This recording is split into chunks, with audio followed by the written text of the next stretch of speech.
Hey, Stickline, how you doing, man? Doing good. How are you? I'm doing pretty good. I'm excited to coach you up. I'm looking forward to this.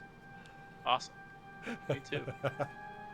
So, give me a brief summary, just a refresher here as to what, like a general idea of what you're struggling with and what you kind of want to focus on.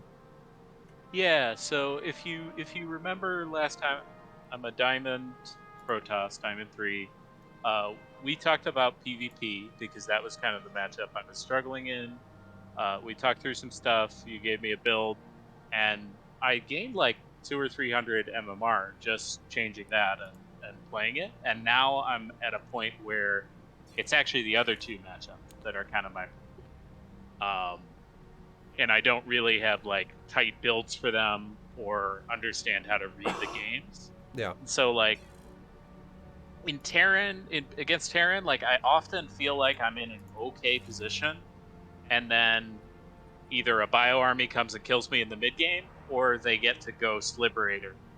Just don't know what to do. It's like I already need to have transitioned. Um, Against Zerg, it's more varied. It's more like I'm just a little more lost. I've been trying to make like a lot of charge lots and a lot of archons. I kind of like that, like playing that ground comp. Like I never was. It's kind of boring just to sit back and like try to go straight to carriers. So I haven't really experimented too much with that.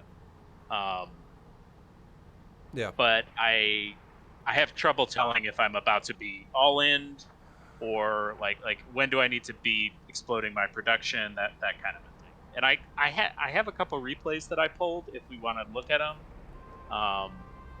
But I also am just kind of like I don't really have a build that I love for either of the matchups. Sure. I mean, we can definitely make you something too. If like you have an idea of what kind of comp you want to kind of run, I can give you ideas on how to like make it efficient and how to get there. Uh, we can definitely start on the replay and see what you're kind of working with. I'm thinking I'll let you kind of decide what sounds better to you, but I would say we absolutely could spend 2 hours on one Oh, matchup, yeah. or we could do Yelling. two, like a split of like we do like go roughly for an hour on one of them and then we swap over to the other one. Either way works for me, honestly. But if you have a preference to do one or the other, like just for the full time, we could do that. Or if you want to do both, we can start on which one you want to start on. I'd love to talk about both because Okay, right now I'm sitting about 42% sure. in both of them, and so it's like I know if I can get that slightly up, then I'll get up to Diamond 2 and Sure. be Well, I'll just try to. We'll try successful. to. I'll try to be more like quick about going through it. Then I'm not going to take too long going like in massive detail. Okay. Well, I'll still obviously give you a ton of detail and shit like that, but I'm just not going to go like extreme, uh, so we can save time for the second one. But which one would you rather start, PVZ or PVT, to start it up? Um, let's start with PVT. Okay. All right. So I'm going to share my screen with you on Discord so you can see my perspective. Okay. Easy peasy. It's loading right now. All right, so the call, you should see the little, like, the fourth thing now, like my StarCraft screen. I see watch string. Here we go. Yeah. There you go. Okay. Yeah. Perfect. Okay, sick. Things are working. It's all coming together now. Okay, so now let's see what you're kind of going for in it's the wrong person here. PVT. I already like your pylon. Pylon's sick. Pylon is fucking good, dude. Gateway though, I would say just not a huge deal, okay? But if you put the core here, that's also fine. But definitely the goal would be connect the wall to the resources. The benefit of putting the pylon over here is to just create a wall that the Reaper cannot run through. So it has to like actually run through the mineral line where you can like lock it down with Yeah. probes, stuff like that. I usually put the core back, like kind of nestled between the pylon and the Okay, minerals. yeah, it's fine. And that also works because you'll have the core started before the Reaper gets there anyways. So as long as you have the idea to block this, that's fine. Okay. Your expansion timing is good. I like it. Your core, yeah, that core's good. That's fine. You blocked it off, so that's good. Okay, so you get to his base and you scout. And you're gonna see a command center. You should. There you go. You leave. Yeah, so far your build's fine. Don't really have a gripe to give you here. I would say though, right now, I do think you should actually double chrono. You should chrono your gate right now and your nexus. Okay. Just because you're gonna have energy sitting there that's gonna not do shit. For the only time you would ever not do that is if you wanted to like multi-chrono your gate or multi-chrono your core for like any type of aggressive build, or if you wanted to like save it for like a Stargate or some shit. Yeah. But if you're not gonna play aggressive, absolutely chrono the nexus along with the gateway right here. Where do I rally the probes, like kind of before the expansion's done and before the Reaper comes to it? Is it right to rally them into the main and then just rebalance? I exactly. I would say you should just keep it on the main mineral line, and then once your stalker pops out and once your natural is finishing up, you could just take the excess off and send it down to the natural and then re-rally to the natural. Okay. That way, yeah, so you don't lose a probe, because if a Reaper decides to go to your natural first, it'll 100% kill the probe before the stalker comes to save it, and that definitely sucks. And then also long distance mining would be, you'd have to long distance mine with probably your first couple trips if you rallied it right away and you chroned it right when you should have. And then long distance mining is just shittier than overstacking a mineral line at this point, because it's like barely oversaturated. It only becomes worse to saturate your mineral line instead of long distance if you're already above 24. So 25 and above is way fucking worse to do this with than it is to long distance, if that makes sense. Is 25 probes mining worse than 24 probes mining? Yes. Or is it just you should have sent the probe to long distance? So this is why it is what it is. If your first probe, or sorry, I okay, one sec, let me start over. I just read something in chat. My chat's fucking with me and tell me my mic's muted. Shut the fuck up, chat. I know it's not muted.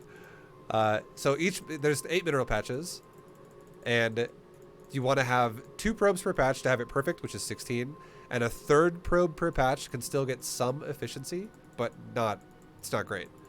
It's pretty shitty. But a 4th probe per patch is 0 efficient. It gets nothing. It literally does nothing. So 24 probes is 8, 16, 24.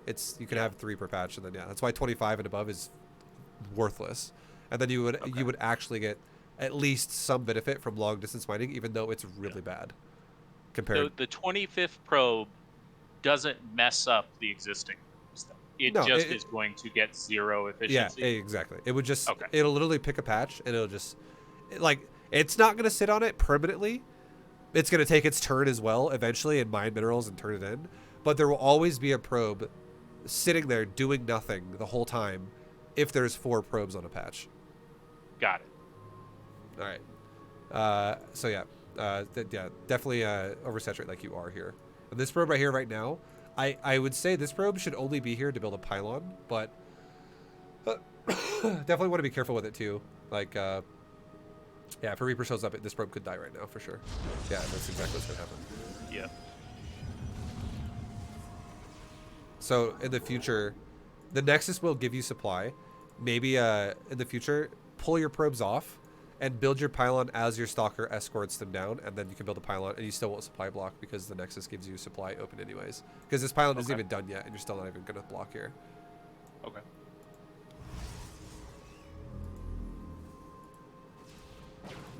So your build's fine, honestly.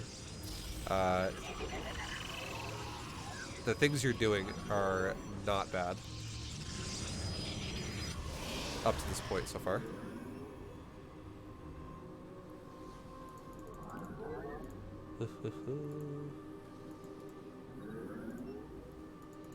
Let's see what you do after.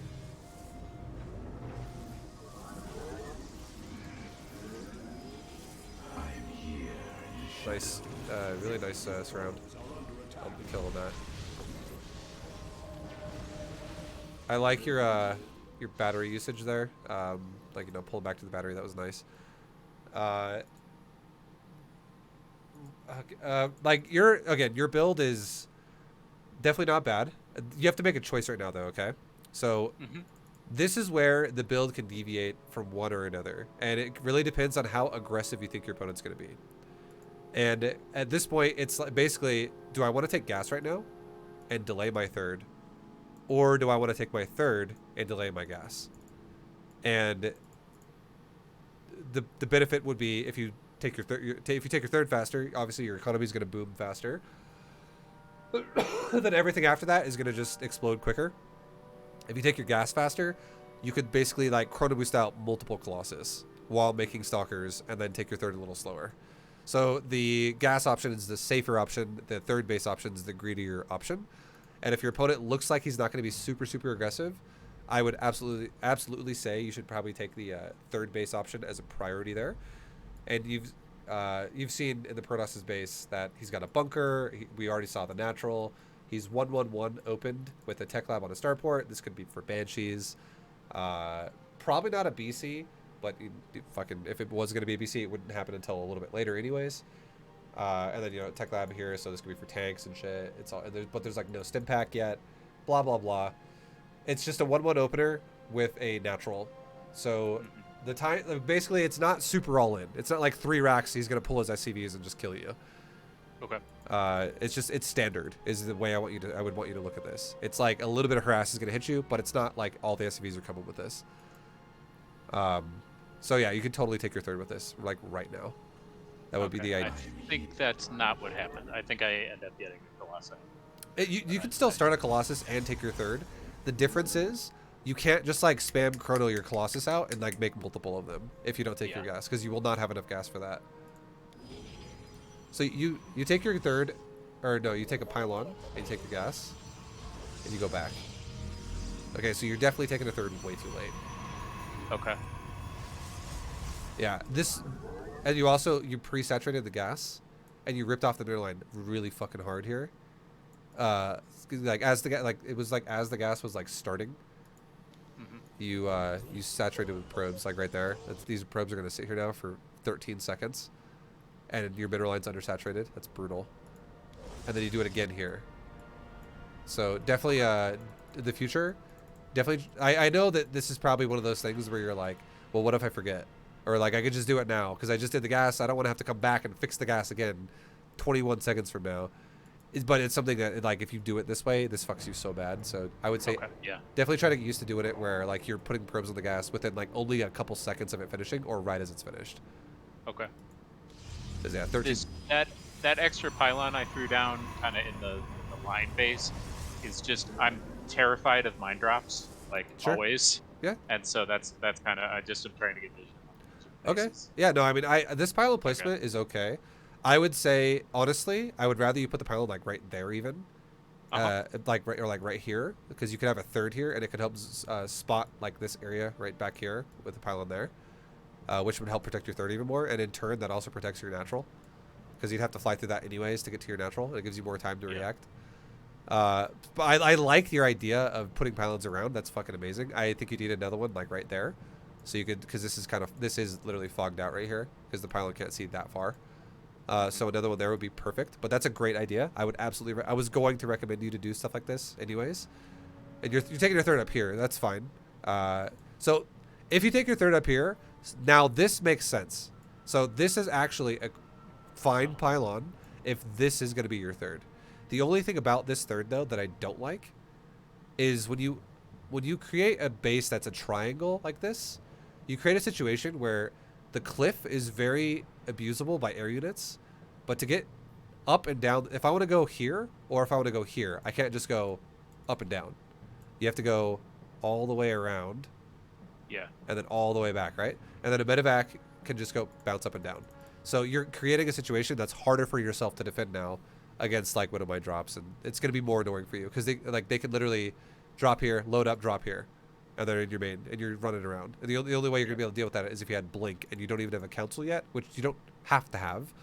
But this kind of a base is probably the worst base location you can take while going Robo. Okay, because the mobility is the issue. Yeah, like because I don't have Blink. So, just to make it make sense, this would be okay for a Colossus if you were dealing with, like, let's say a bunch of stim pack Marines were running at you and they wanted to kill your Colossus. They were like charging into you, and you like zapped them and you like walked up the cliff and you like were zapping them still while walking back on the cliff, and all the bio died trying to kill you. But like realistically, you don't really need to do that, because if you just fight near a shield battery, you'll be fine anyways. Like, honestly, like if you have a shield battery there, you'll be okay. But now, if you have even though you have a Colossus that can walk up and down the cliff, if he's got shit harassing a mineral line, he can just load up and fly over the Colossus anyways and hit the other mineral line and be annoying with like a boosted medevac. And then all of your units can't even help the Colossus. The Stalker, the Sentry, the Zealot if you make it. Nothing else can help your Colossi. So it's all up to the Colossi at that point. So and a Colossus isn't going to kill everything that comes out of a medevac before your probes die if this guy wants to kill your probes. But if you have a base over here instead, all of your gateway units can go along with the medevac. Where, like, if he's going to, like, be here and he's going to load up and go over here, it's not going to be, like, instantly where he can start unloading as he's in your base, because he has to go all the way over here to do it. It just creates more time that the medevac can't utilize, which gives your gateway units more time to catch up to it. It just makes sense. Yeah, it just makes your life easier, because it prevents air units from being as effective. That's a mistake. I was gonna say, like that's just hitting C twice. Yeah, I was gonna say I thought it was probably going to be, but yeah, I'm not gonna read before I know it's supposed to be a Phoenix. But the timing of it is good. The fact that you did it within really early energy of hitting the hallucination amount, super good. So your timings are good, but like obviously that sucks because you're gonna like expire as you get to his base. I know you didn't mean to do that.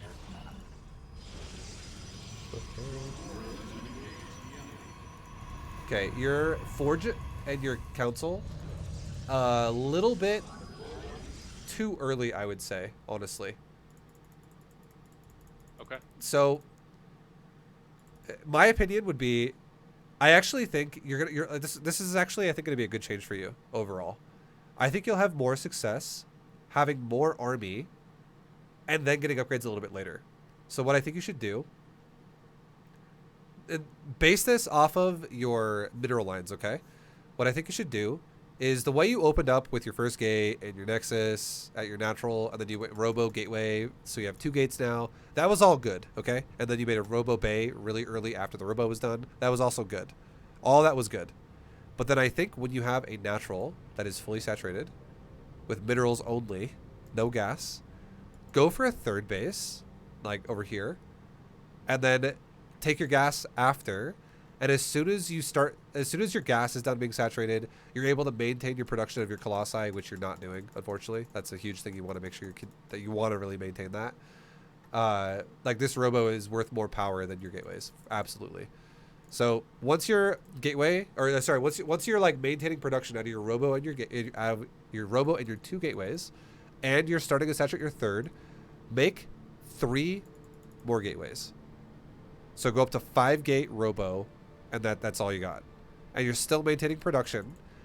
Once your 3rd base is fully saturated, then start a 4th base, and right after you start your 4th base, start double forge and a council. Okay. And this will happen pretty fucking fast. Like if you do it the way I'm saying, you'll be starting your 4th base by genuinely around 6 minutes. Okay. So this is your 3rd base almost finishing by 6 minutes is definitely putting you really far behind, because you could have a fully saturated base by now. If you would have made your 3rd a little bit sooner than this game. And then go ahead, sorry. Let's say I scouted, like, this game I scouted the standard thing. Uh-huh. But let's say it was 3 then is it just take the gas Chrono Colossi instead of taking the 3rd right away? So I would say do this. This 100% can work, and I think this will be better for you if you do it this way. Chrono Boost based on what you see. So do the same build either way, but Chrono Boost what you see. Like if you see aggressive, Chrono Boost your units. If you see macro oriented, Chrono Boost your probes. Okay. And that's be the only difference for you. Because if you just make a shield battery at your 3rd, just like you did here, you can absolutely hold it with the fact that you didn't take gas before 3rd. And if your opponent doesn't take advantage of that exact moment and attack you between 5 and 6 minutes, you will be so fucking far ahead if you just went 3rd first before gas. Okay. Because it'll definitely it'll speed up your probes. And like, don't ever stop making probes. Definitely make sure you're always pumping that out, and don't ever let your robo go idle, like ever. And this is super important to understand this. Okay, I'm gonna give you an order of production of your robo. It should always go like this for like maximum efficiency. Also, I'm gonna ask you a question. Do you like to use High Templars against Terran? No, because not against Bio at least, like, because I end up feeling like there's 1 minute of game time before they have ghosts where they're useful, and then it's like, I feel like my Archons melt and I'm not quick enough with the High Templar feedbacks. Okay. It's like, I feel like I'm going down a dead end. Sure. You know? Okay, so here's what you should do then. That's fine. Like, I'll give you an idea on how to use the robo really effectively, and it never stops. Your robo production should be like this: Colossi, Observer, Colossi, Colossi, Colossi, Observer, Observer, all Immortals. It never stops producing. Okay. So the goal here is you want to have 3 Observers, you want to have 4 Colossus, and then whatever you have left over, just put it in Immortals. It doesn't matter how many Immortals you have, but the more the better, especially if your opponent is using a ground-based army. Okay. And then you don't want to, but like maybe stop making Immortals once you have like, let's say you have like 6 Immortals or like 7 Immortals. Around that number, probably stop making them and just finish off with gateway units. That way you don't have so heavy on the anti-ground only, because if your opponent starts making like Liberators and shit, you might be like, fuck, this is hard to deal with. So yeah, we'll say make Immortals after 4 Colossi, 3 Observer, until you have about 7. 6 or 7 is fine. And then once you have that many, if you have all of that, just leave the rest of the supply for gateway units. And then if you ever lose your Observers or your Colossi, that's priority again. Fix that. And the way you want to have it happen is you want to have 1 Observer on the outside of your base, just like you have here. Perfect. You want to have another Observer that's kind of like this pylon, but it would be on the outside of your base again, wherever your furthest nexus is. So let's say you put it right here, but then now you want to take a nexus here. You'd oversight this Observer and move it to like right there. Okay. And that way you can always see the edges of your base really far away from your middle line, so you have windows of opportunity to catch it. And then your 3rd Observer that's not on the side of your base just goes with your army. Easy peasy. And you're more than welcome to make a little bit more Observers if you feel like you need to. That's totally fine, but you don't have to. You could get away with it, and that works too. But if you want to make more Observers, I would say 5 or 6 Observers is really good. And the reason why is because, let's say you have 5 Observers, you could still have 1 Observer in your army, but now you could have like 2 Observers in like the middle of the map in spots that are really likely to be passed by. So you have a lot of like good vision in the middle of the map. And if you want to have 6 Observers, same shit. You could have Observers mid-map, and you could either have like 2 Observers with your army, or you could have 3 Observers mid-map. Just be like oversight, oversight, oversight. So you can see like a large chunk of where he would go. That also works fine. But if you do that, I just want you to know, if you do that, make sure you understand, no matter what, only 1 Observer is priority before you're done making Colossus. You always prioritize Observers, the majority of whatever you want to make of them. 3 is a good number to start with, so if you're not really sure what you want to make, just go with 3. 2 on the side of your base, 1 in your army. But you always go Colossi, Observer, Colossus, Colossus, Colossus. You don't want to prioritize all your Observers before you keep making Colossi. You just want 1 Colossus in case he goes for a Banshee pressure or he goes for Widowmine pressure. Yeah. That way you don't get fucked by that. And then it's all Colossus after that, because if every timing he hits you with how greedy you're being, you want as many Colossus as possible to not die. Does Thermal Lance start as the first Colossi building? Like, no. It won't, unless you won't go for gas before 3rd. Okay. The only way you can afford that is if you go gas early. Your Thermal Lance will honestly probably start like a full minute after your robo's done, because you should still prioritize Stalkers and Colossus before getting this upgrade. Like you should still prioritize your units for your upgrades, which is exactly why I was saying you should have delayed these buildings right here too. Makes sense. Because if you just have a bunch of upgrades and no army to use with them, like your army's really tiny but you have a lot of upgrades coming up, you're still going to die. Like the units themselves are worth way more value. That tracks. Yeah. And then, so yeah, you'll, again, just to break it, like just go through it really quickly. We'll go back to where we just were. Gas at your natural after you take your 3rd base. And then after your third base, it now also is at a point where it's like fully saturated and you're getting ready to make your choice again. Take your fourth base, take your gas, take your upgrades. Okay. And this will be off of 5 Gateway Robo. Because you have 2 Gateway Robo on your natural. And then when your natural is fully saturated and you take your third, take your gas at your natural, take 3 more gateways. Okay. All make sense? Yes. Okay.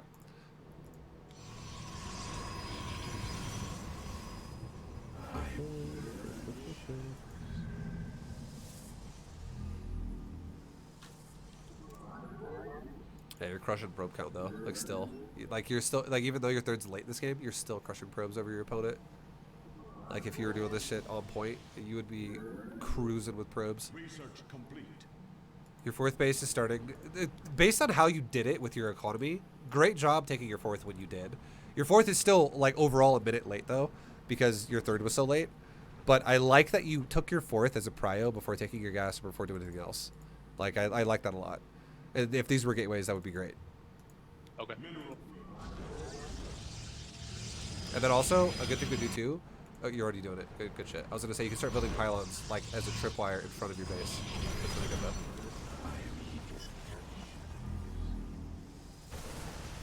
though. Okay, so now, at this moment, your army is not the largest, and your opponent... how do I want to say this? It's okay. I'm not going to ask you a question because it's I don't think it's really convoluted if I were to ask you a question. I'll just kind of explain. There's multiple kinds of pushes Terrans can do. There's a kind of push Terran can do where to break it down in probably the 2 most simple ways, it's either going to be really, really, really aggressive, or it's going to be kind of like an endurance kind of composition where it's going to try to like last and be like, it just be there and be a problem in the area for a long time. And it's going to push a little slower, but it has way more endurance while it pushes. So one is like a sprint, the other one's like a marathon. I don't know, probably the best way to describe it. And the difference of the units that make this a thing are whenever a Terran player goes more tank heavy or more Raven heavy, they definitely have more endurance in their push. Like, they don't have to push you right away.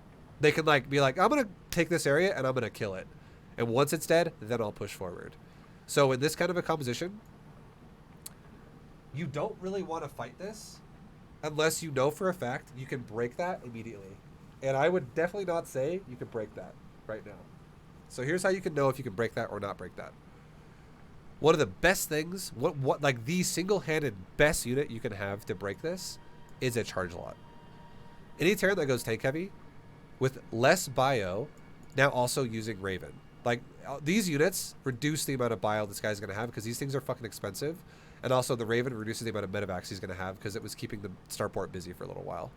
They're not bad units, but they do make the usefulness of this army against like a zealot-based army way worse. But you don't have zealots, which is okay. It's not like it's mandatory. It's just a zealot-based army would fucking destroy this. So now, what do you have? You have Colossi, you have Stalker, stuff like that. So now you got to think to yourself, okay, so I have an army that's range versus range. How can I make the most of this situation? One way you can deal with it really well is if you can actually drag the bio a little bit forward to where your Colossi can stand out of range of Siege Tank and zap his Marines. That's one way you can destroy this. Another way you can destroy this is if you have Blink, you could blink on top of the tanks and kill them before they siege up, or the Raven, and you could get rid of some of the staying power of his army. And if you can't do either of those things, then play... Honestly, if you're like, well, he's really good about not letting his Marines overextend, and I don't have the ability to punish his tanks before they're set up, because once they're set up, you can't punish it anymore. You're just going to take a bunch of fucking hits.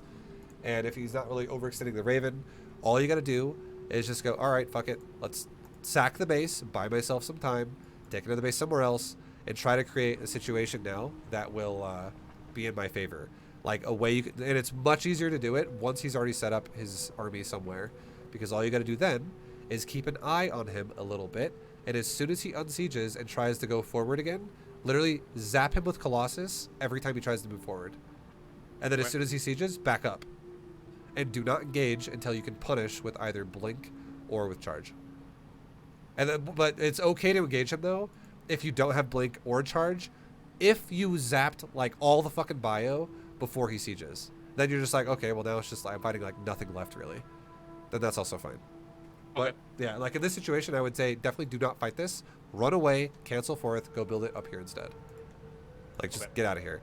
Because what this one thing you gotta keep in mind too is that this Raven has this is a really important thing to know about spellcasters and how to read spellcasters without even having to click them. Okay.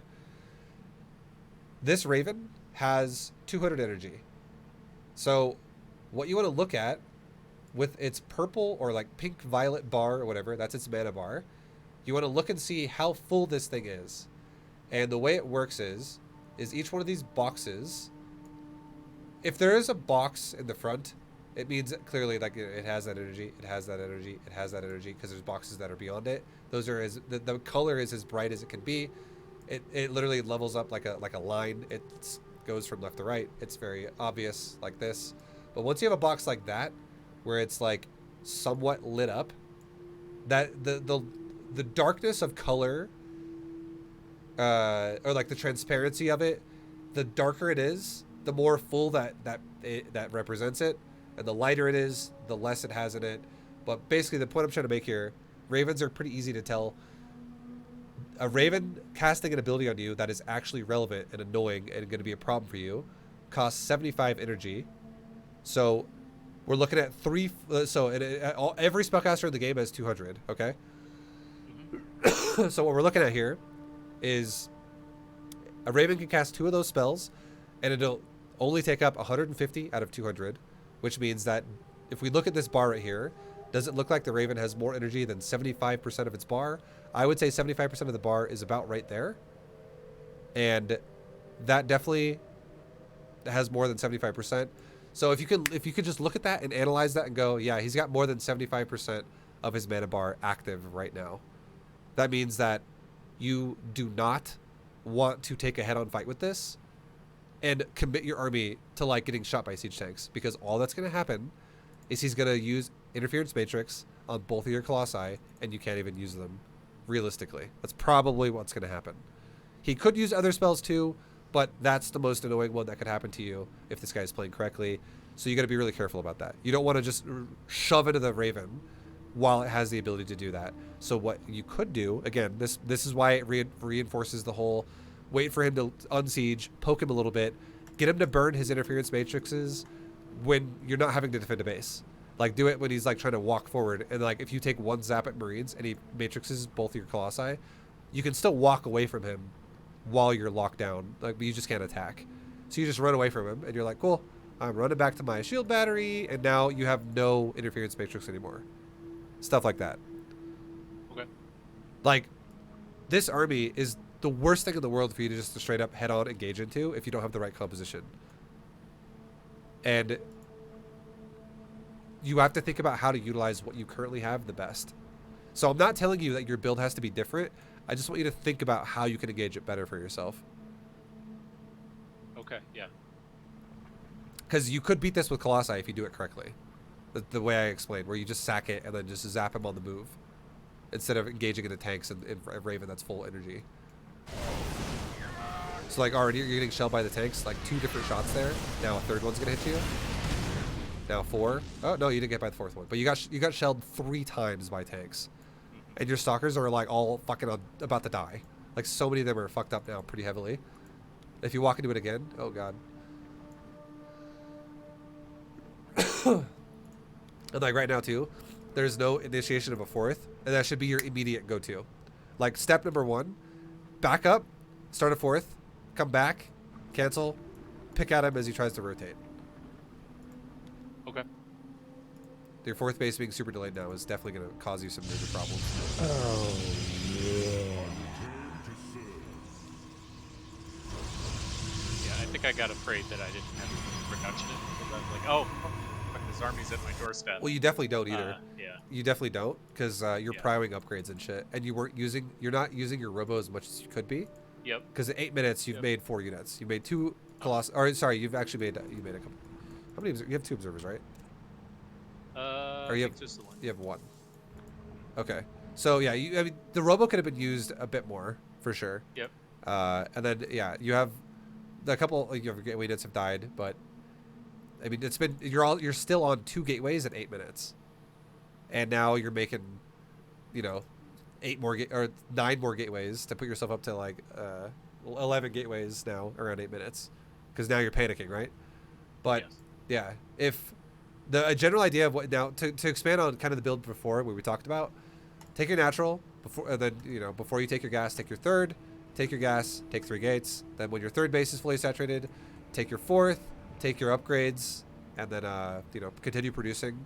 And then once you're like at 80 probes, 80, 85 probes, you can take your 5th base as well, and you could also start more gateways again. And you could go from like 5 gates, add on like maybe 7 gates to that, and go to like 12 gates. You could even add on a second robo to that as well. At that point in the game, because at that point, that's when you want to just keep remaxing. Yeah.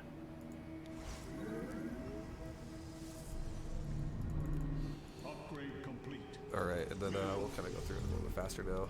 Yeah. I think we're to the point where it's gone far enough off the rails that it's not Yeah, it's at a high level. the It's gonna be better. the build is overall you're close. Like, it's not that far off.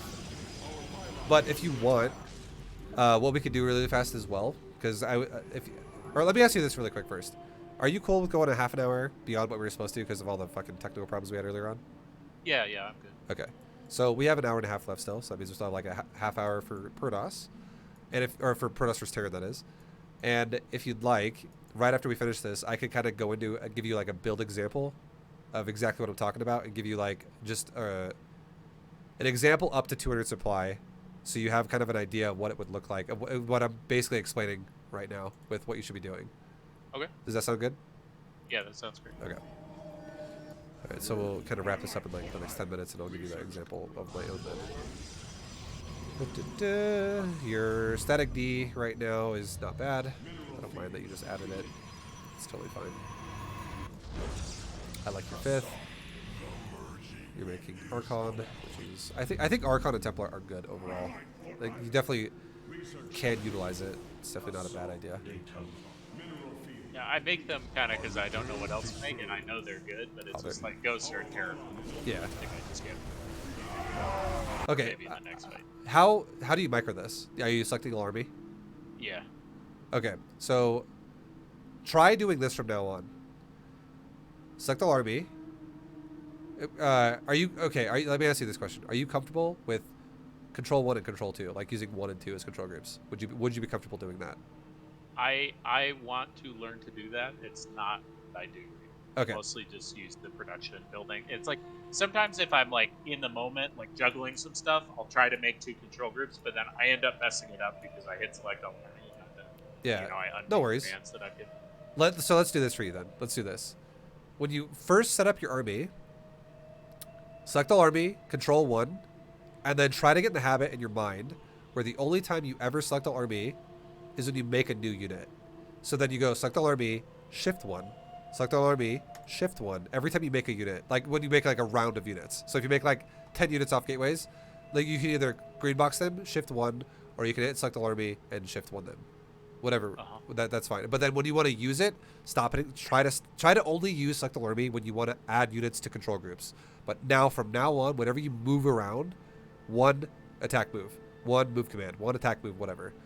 So only use select all army when you're grabbing what you just made. That's it. Try to get in the habit of that, and then stop using it for everything. And then once you get to the phase when you have Templar, select all army, Control 1, hold, still hold Control, click a Templar, like that, so it only selects the Templar, and then hit Alt 2.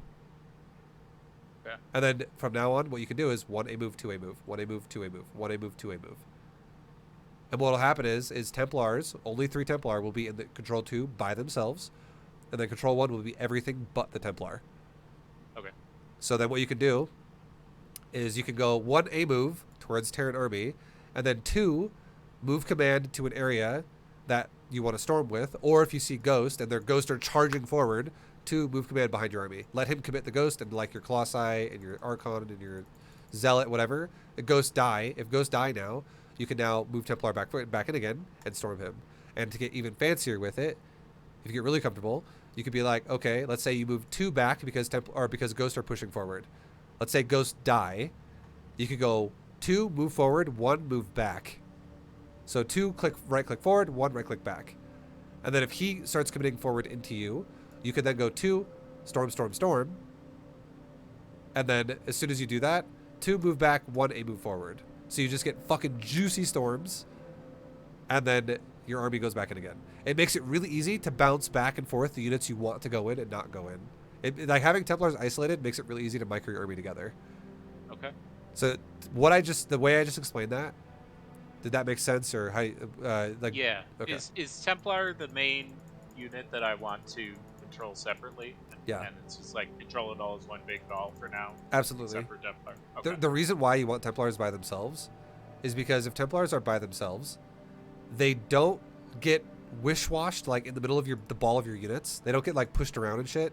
They're always going to be in the back because a Templar is a slower moving unit. So if you're going 1A move, 2A move, and you're not telling the Templar to move right when you're telling everything else to move, they're always going to be in the back. So it's really easy for them to not be so compromised by being at the front of your army all the time. And if they are going to get compromised, it's really easy to go 2, move back. And it doesn't make all your units move back with the Templar. It makes Templars way more safe because you can always babysit them a little harder now. And then it also makes it really easy to utilize them when you want to get aggressive with them because you can go, hey, 1, get the fuck out of the way so I can use 2 to storm here for a second, and then 1, go back in again. Okay. So yeah, 2 Templar only, 1 everything else. And the way I told you to grab it, does it make sense with the alt command? Do you know how that works? Yeah, it's a steal. Yeah. It just deletes it from group 1. Like, so you can go select an army, control 1, and it puts everything in control 1. And if you just click the Templar after that and hit alt 2, it deletes them from 1. So 1 is everything but Templar, and 2 is Templar. Is that select all army and then dumping it all into a control group? Is that a common way to handle building new units? Like, that is kind of what has held me back from getting better with control groups. Is like I feel like I leave units behind all the time. I do it a lot. Like I will use control group, like select army control grouping, when I'm building shit all over the map, all the time. The only time I will not do that is if everything I'm building that's producing units is in a very specific area, and I could easily just go green box shift 2, green box shift 3, green box shift 1 for wherever I want it to go, for whatever specific units I'm making. But if it's not very specific and it's map wide, and if it's like just fucking messy for whatever reason, like let's say I warped in over here and a robo made a unit over here and I have another robo over here and I have a Stargate right there. Like if it's fucking messy, which is fine, definitely select the army to grab it all and then quickly locate whatever you want to go into what group quickly. And then everything's organized. Instead of like going around the map being like, I'm going to grab you, and then I'm going to grab you, and then I'm going to grab you, and then I'm going to grab you. Takes way longer to do that. And also, I would all melt there. For sure. I would also say you prioritize feedback there. Fuck feedback. Fuck Storm it. Okay. Storm is so much more damage, and if you storm a ghost and all the bio, and then he EMPs you, it still is worthless of it. Like the EMP doesn't even matter really. Like it does a little bit, but like if the storm's already out in a way and it's out there doing damage, that is so much value over not like you didn't storm it all there.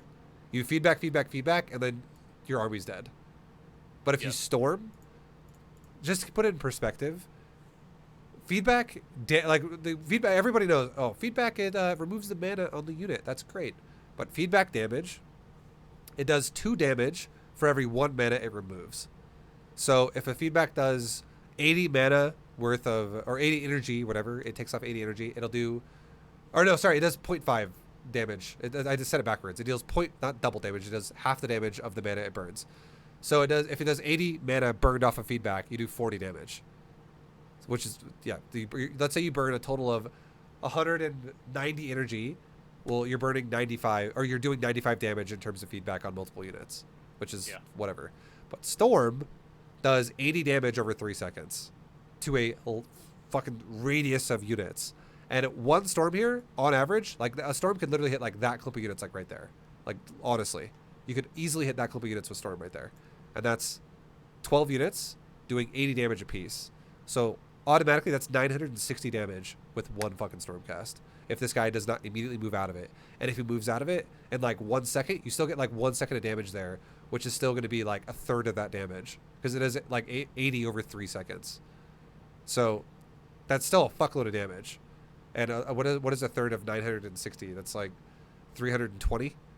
You do 320 damage to these units just by casting Storm, and he runs out of it immediately. And then if he doesn't run out of it immediately and he actually takes the damage, 80 damage per unit is almost enough to... It does like 2/3 of the Marauder's health. It does almost all of the Ghost health. It does more than a Marine has. So you would like insta-kill all the fucking Marines. You would almost kill all the Marauder, and you would almost kill all the Ghost. And then if you Storm like one here, one there, one here, multiply that 960 by 3, and now you're doing almost 3,000 fucking damage to his army. Like with 3 Stormcasts. And that doesn't even include all your Stalkers, all your Archon, all your Immortal, all your Colossi that are adding on more on top of that. You will fucking delete his army so fast. And if he's over here trying to just stand and Storm and get his EMPs off, his army will just evaporate. And you'll just regenerate energy after he's dead. Like your shields after he's dead. So definitely prioritize those Storms. Fuck the feedback. I think you're worried a little too hard about Ghost. That makes sense, because I am worried about them. Yeah. So like you're worrying so hard about Ghost that you're like meticulously trying to like perform an operation here to feedback all of them out of the army, and then you're gonna Storm. But by then the fight's already over. yeah. So definitely just fucking Storm him, and you're still gonna hit the Ghost as a byproduct with that as well, and all the bio. Yeah, Makes perfect that'll help you so much more, dude. That'll make you'll be like, wow, Templars are actually good. This unit doesn't suck.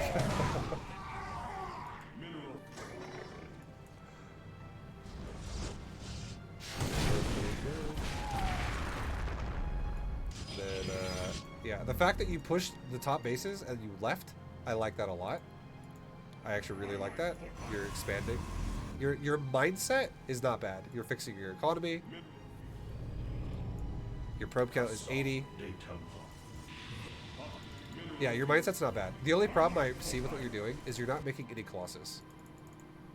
You're just like even if your opponent gets Vikings and shit, keep making Colossus, because it takes like one quick skirmish to get rid of all the Vikings. Like you Storm them, Archons catch them a little bit, you blink on top of them, suddenly all the Vikings are dead.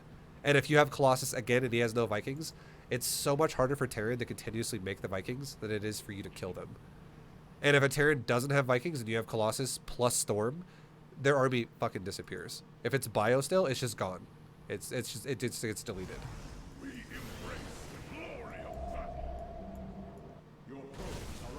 So yeah, definitely don't abandon the whole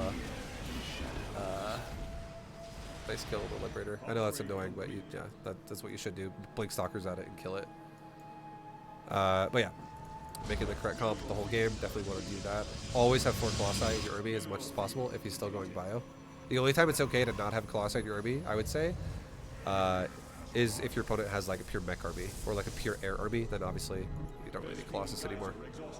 You could have like Tempest or Carrier or something else. But in like this kind of army, absolutely you want Colossus. Yeah. 100%. And then also, you kind of engage that. So Liberator is another thing that it's kind of works like tanks and Ravens. And it is so bad if it's not set up, or it's really fucking good if it's set up. So what I would say you should do is try to like spread out your pylons, your vision of pylons and shit still throughout the game. Like build a pylon here, build a pylon here, build a pylon right there. Like just have vision. So you're not so, like, even though, because the space is really exposed, but don't be so blind about it. But if you get caught like this, because if you have pylons, you could catch it before it catches you. But if it does catch you, just like this, I would say immediately get ready to pounce on this when you can. but don't try to take this fight. Like right, like especially if libs get set up, I would say run your probes right fucking now down to like right here and take another base like right there right now. Step one, like have your army going like right there, and then immediately do the transfer and build a new base. Okay. And then once you, if your armies get real close, but now you see this, and you're like, well, I'm over here, and he's setting up libs already. I can't stop that before it happens. You should immediately sack the base, defend the next one. Okay. So the best way you could do that would be send some of your army this way, to your left, send some of your army to the right. Give yourself a lot of surface area. Warp in some zealots here as well. That'd be nice. And then get ready to take a fight where you aren't so stuck into a spot. Also, you're going for a carrier transition. This is very powerful, but it's very weak if it catches you mid-transition. You're definitely not max carrier yet. You only have 3. And they also only have 1 weapon upgrade. These carriers are like wet noodle carriers for the current time being. They're not ready yet. So I would say the best thing you could do here would be try to like push him off your base, try to make him feel threatened a little bit, but don't overcommit this. You actually have 4 carriers, but yeah. Like if you're gonna fight this with carrier, you'd want to have like 15 carriers or like 14 carriers, and at least have like level 2 weapons. Yeah. I'm not telling you not to use the carrier. You obviously should, but don't be so like you should feel like your position here is in the negative. So try to be cost efficient, and that's why it kind of sucks that you have like no Templar really. You have 1 Templar and you have no Colossi. The way you get around Bio with Protoss is AOE. AOE is your best friend. So the only way you deal with this is if you had like 4 Colossi and like 6 Templar instead of having, you know, fucking all your Zealots, all your Archon, like all your Stalker. The Stalker really is fucking you. That's the biggest one. Like if your Stalker count was like, let's say 6 instead of 16, and you had a couple Colossus and some more Templar, you definitely would have a way better chance here. And then it would be really just trying to make those units push him away and give you time to make more carrier. And then as your army bleeds, some of your Archons die, some of your Zealots die, you remake into more carrier, blah, blah, blah. And then eventually you get to a point where this whole army is gone and it's all carriers, really. And with some like Templar support. That's what you would, kind of your aim would be, your goal would be. But yeah, it's like, for instance, a Colossus is a really good unit against a Ghost. And he's got 13 Ghost. A Disruptor also is a great unit against his army, but I'm not telling you you have to use it, even though it would be a really good army against what he's using. Okay. Because it's AoE. Like, AoE fucking farms Bio. Hard. Templar is also a good unit, too. You just gotta storm them. And, like, right there, with how you're moving everything into a blob right there, 2 EMPs blanket you constantly. And you're A-moving, so your units stop as soon as you get into auto attack range. So he's blanketing the fuck out of you repeatedly as you come up that ramp. And he's already set up, so he doesn't have to do anything besides A-move, stim pack, control ghost, and blanket, blanket, blanket, blanket, blanket, blanket, EMP, EMP, EMP. That's all he's doing. And the rest of his army is literally A-moving and just killing you. And he's got the concave right now, so it's way in his advantage. Yeah, this is all. I mean, it's about to evaporate. Oh no, you're definitely dead here. I know the game is over. Like even if I didn't see the replay timer, you're dead right here. Like this is awful. So yeah, the best thing you could have done there would have been, don't expect to defend the base. That's their biggest mistake there was thinking I'm gonna save that Nexus. That's why that's the only reason why you would ever take this fight like this is because you're trying to defend the area. Because otherwise, if you went, I don't need to care about this terrain right now. Yeah. I'll just set up here and here, and then take you a way better concave. And then again, if you had AoE too on top of that, you would have a way better fight overall. Yeah. Makes sense. All right. Well, I'll jump into a game really fast, and I will give you the example version I was talking about, just to give you an idea on the build. And again, I think you should do this every time. The only difference would be if your opponent, if you think your opponent's going to be aggressive, go ahead and do chrono boosted units, like chrono boost your Colossus out and stuff, and still do the same build though either way. Just chrono boost out units faster if you think you're going to get attacked. And if you think your opponent's playing command center heavy, He's going tech heavy, which means timings are going to be super delayed, so you don't need to worry about it. If it's not barracks heavy, or if it's not factory heavy really fast, definitely don't worry about chrono boosting your units as hard. The only unit you should always chrono boost regardless, though, is your first Colossi and your first Stalker. Definitely chrono boost those 2 units, otherwise you can chrono boost probes all day. Cool. Alright. And then, yeah, I'll send you the replay, too, when this coaching lesson's over.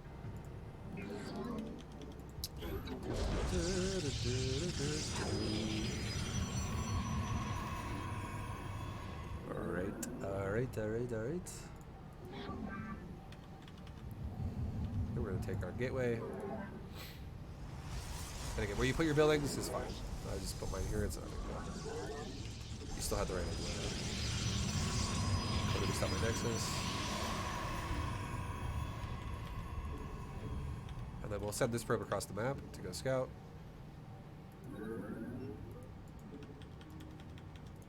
You send the 16th probe across, not the 17th. Yeah, like as long as you're scouting around, like it doesn't have to be perfect with the scout. As long as you're sending it around this time, it's fine. Okay. It's you could send the probe after it builds the gas as well if you wanted to. That probe could go out too. That's totally fine. It's just the whole point is you just want to make sure you're not scouting before you like make the gateway, because that your probe's gonna be in the base for fucking a super long time before anything actually happens.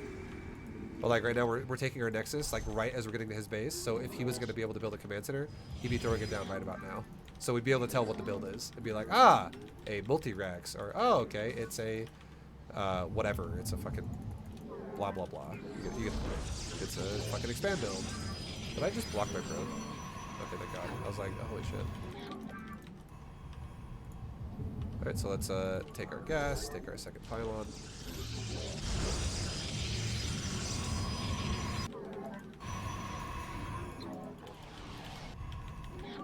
And then as this probe comes back, we can build a pylon with it at the natural. You can do this too. This would be a great way to do it. Build a pylon at the natural with the probe on its way back, and then run it to the main so it doesn't die to a Reaper. Okay, chrono boost my gateway and my Nexus, and then run the probe back to the main. And if it dies to the Reaper on its way back, it is what it is. It was a scouting probe, but if it doesn't die, that's wonderful. And then once the Stalker's out, we'll send probes down to the natural and saturate properly. Here we go. Relocated our Nexus rally point. Chrono boost the natural now.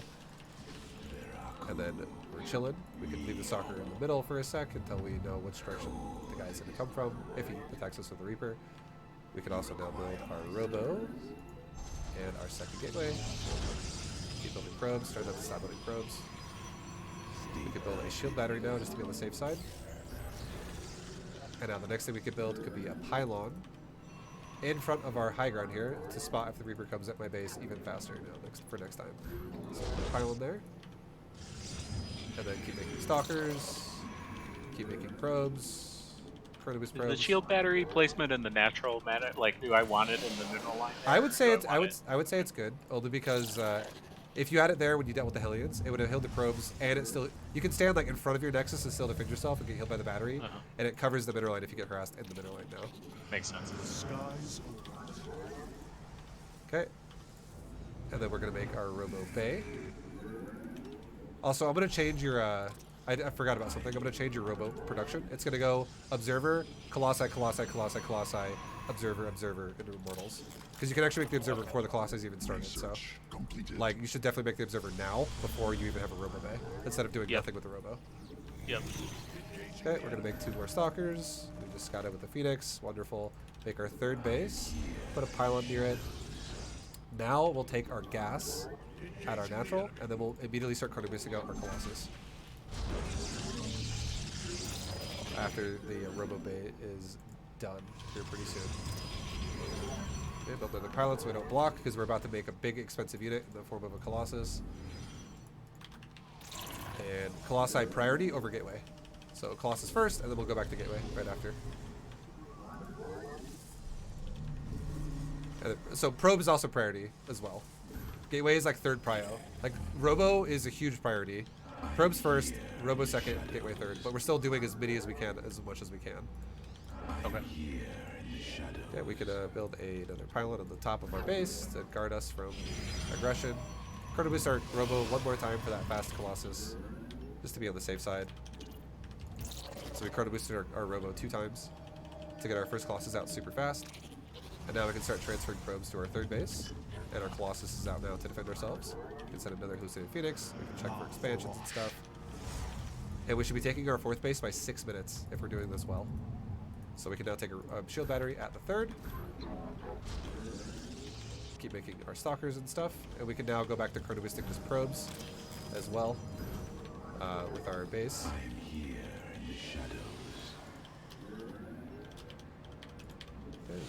Probes, and our third base is pretty much fully saturated. So now what we're going to do is we're going to take our next base. We're going to take our gateways with it as well, and then we'll take our gas. So keep So making 4, 3 gates, gas. Yep. So we take our make another Colossi. Current unit production always priority. Okay, we don't just fucking stop producing for a long time and then just forget about it. So we made our units. Now we did that. We have our probes still producing. We did that. Now our next money that comes up is going to go into making more gateways. And then also this would be a good time to add on like true qualify as well. Add it on try to add it on as you can afford it. I would say this may be even a little late, but I mean we're still pumping nonstop with our resources because we're being so greedy. It still works. So now we have our gateways being made, and then once we have our fourth base, like starting to set up saturation, we'll add our upgrades onto the equation here. So again, upgrades are being massively delayed because they're not a priority. Okay, transfer some probes over to the fourth. We can start setting up pylons in front of my base too, so we can spot for pressure, pushes, and stuff like that. And we're now making our fourth Colossi. So we're done making Colossus now. Fit our base. Grab some more pylons in the main so we can set up more build area. Fourth base can add on a shield battery. And we can now add on our upgrades. So add on the council and the double forge. We just put it in the natural. It doesn't really matter where we put it, but we just put it there. And now we have 84 probes. That's totally fine. It works. And just keep making units. Send another hallucination out to go scout. Grab our gases at our fourth base now, and yeah, just keep pumping units. And now that we're done with our probing, all of our Chrono Boosts now are going to go into their, like just spam our upgrades like constantly. Okay. Okay. And then I would say we have enough stalkers now at this point. Let's start making some zealots, and let's get ready to make our temple archives. Chrono Boost our upgrades, make our temple archives, and start making immortals out of that robo. Okay. So you get blink first, even though it's like around the time we start getting zealots. Yeah, I mean you could. Okay, so you could actually go charge as well. That's actually you're gonna get both of them. You should get both of them. Either way is fine. Blink would just make your current stalkers more mobile, more effective. Charge would obviously make zealots more effective too. So kind of based on what I see, if they've got a bunch of marauders, maybe. Yeah, well, if they have like anything that's like really good against anti-armor, Blink would be good to get second. If they have stuff that's like really good against like just really mobile, like a lot of medevacs, Blink would be a better upgrade there. Either one's fine though. Neither one's like, oh, this is just bad. Okay. It's never like going to be like a bad idea to make one or the other.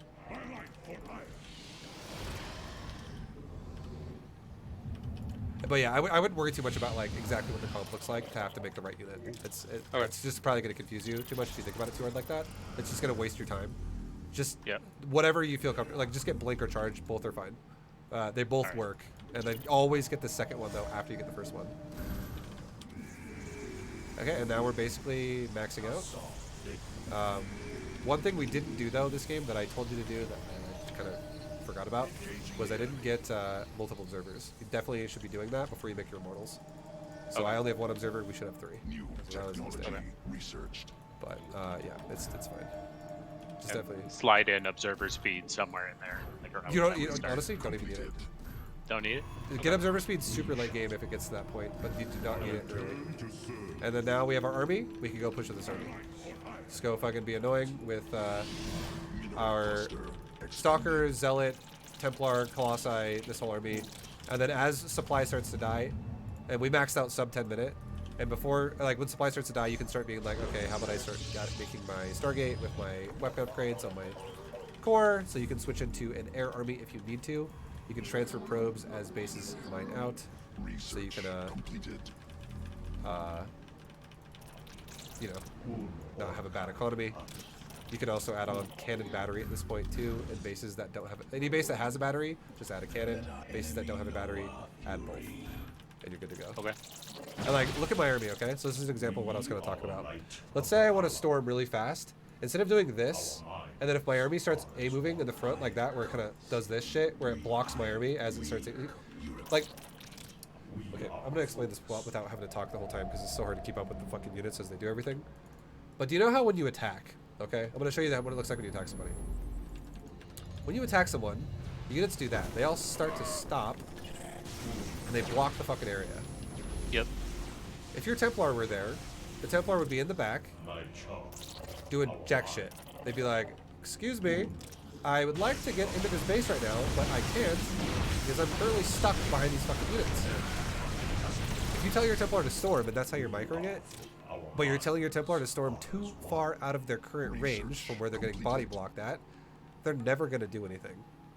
They're just going to be like waiting, and then that's when, like, if your opponent that's Terran goes, oh, I'm going to EMP that. And he EMPs it, and you're like, oh, fuck. Okay, well, I didn't get to storm anything. But now, if I do this, let's say my army goes in first, and I'm like, ooh, this would be a great time to storm. I go 1, move back, 2, move forward, just like that. And then I can go storm, and then I can rotate it back the other way.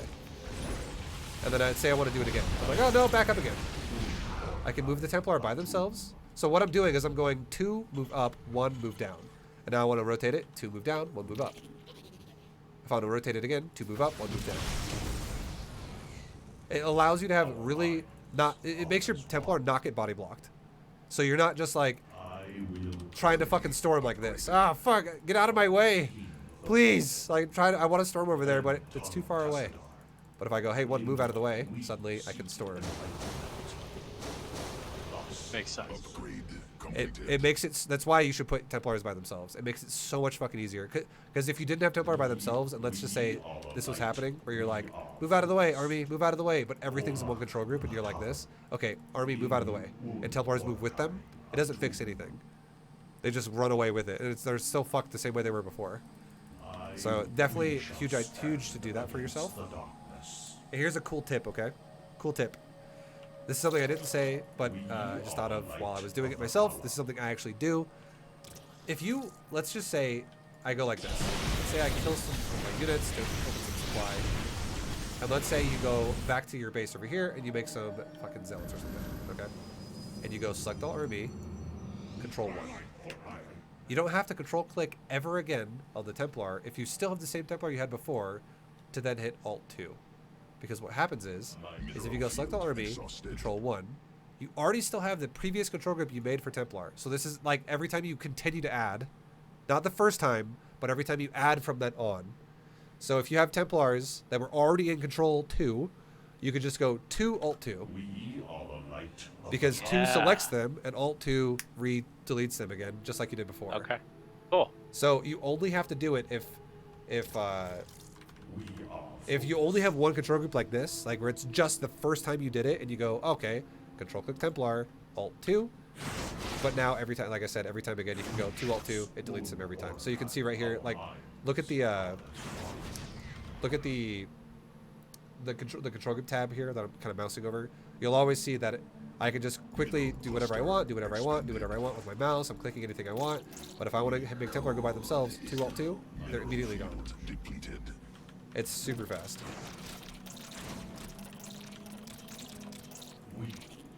Okay, cool. Makes sense. Okay. Any questions about anything here, or do you want to move on to the stuff? Let's move on to the Zerg stuff. This looks really good. Okay.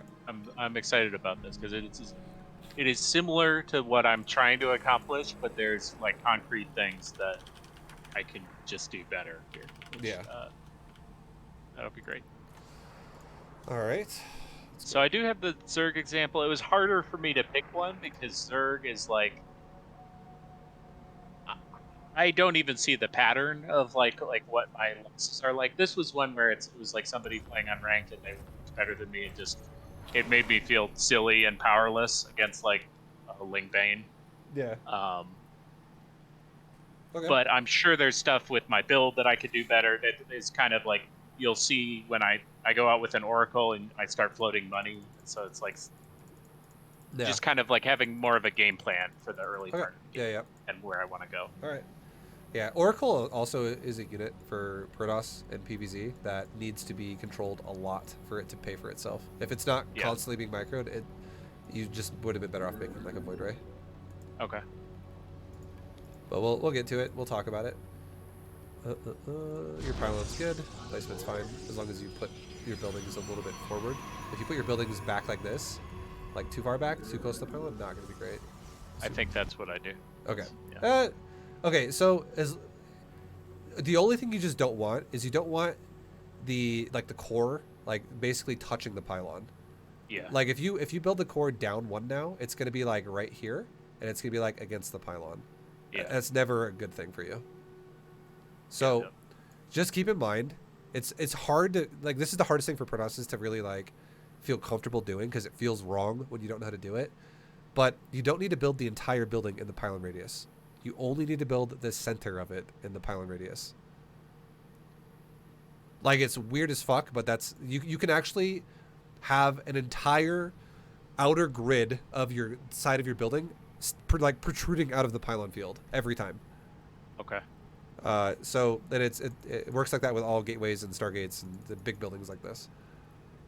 So yeah, like this gateway could have... I would say the gateway probably would have been better built if it was built like right there instead, because like the center of it could have been built inside the edge, because pylon radius is probably goes like right here, and if you build the center of the gateway right there, you could put it in there, which would be the gateway would go like that.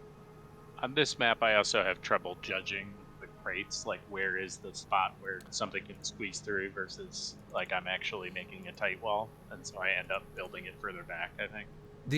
As long as you have one grid overlap, you're good to go. So as long as the gateway has like, let's just like way you can test it too is if you try to like, if you have, let's say you have a gateway right here, okay, and it's like fully green, like the green box right there, and let's say you shift it to the left one like this. If you have one red grid spot on the bottom left, and then you go back to where it was, it's correct. Okay. But if you, let's say you're here now, and you build, it's all green, and you go to the left one, and it's still all green, like there. This actually would be good, but it's a gamble, because if you're not guaranteeing that there's overlap with the wall, like for instance, like let's just say you built it here, and then you built it here now second, and it's a corner to corner block where there's no overlap on the vertical or the horizontal line of the gateway to the wall. It's open. There will be a gap there that like lings can squeeze through. So you want to have, the simplest way to explain this is if you look at a gateway, you don't like, it's hard to judge when it's a fucking little ball of energy like that, but judge it off the circle, okay?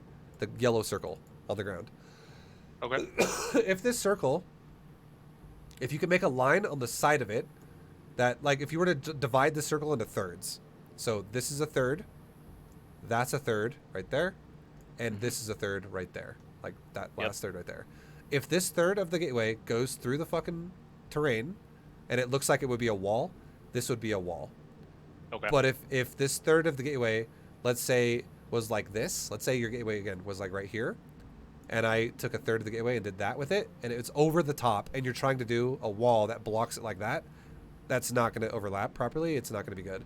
And if the same thing happens where it doesn't have a vertical overlap either, if it's like that, it's not going to be good. So you just want to have some type of overlap that goes with terrain, and you're fine. And the same thing is, this is same exact thing as how you're supposed to wall with the buildings themselves too. So if I build a gateway or my core right here to where there's overlap grid to where this line goes through the left side of the gate and the right side of the core, that's a proper wall.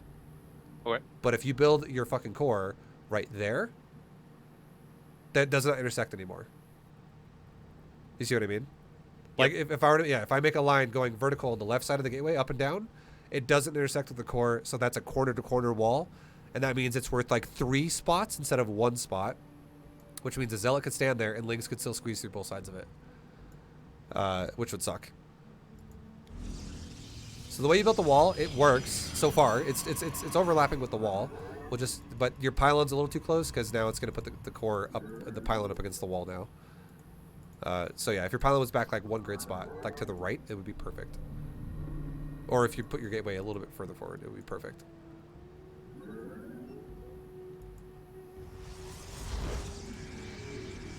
See, I want to see how you build the core. It's really important how you build the core. Yeah, your core is correct, but now it's against the pylon, so it's a little scary. It's not. It's actually. You know what? Take it back a little bit. It's not the worst pylon. It is against the core, but it's not against the doorway. But your doorway is correct. So I'm not gonna really hurt. This wall is I give you a B+ on the wall. It's not perfect, but it's pretty fucking good. This is not a wall to be ashamed of, honestly. Okay. So yeah, I can't really critique that wall too much. It's fine. Because I would not like it if your for some reason I was thinking your pylon was gonna be like against the fucking door too. I don't know why I was thinking that, but yeah, if your pylon's compromised as well, like at the door, that fucking sucks. But your pylon's tucked a bit back, so that's actually way better. Makes it way harder for Zerg to attack that. But it could be back by 1, which is why it's not perfect. But it's still good.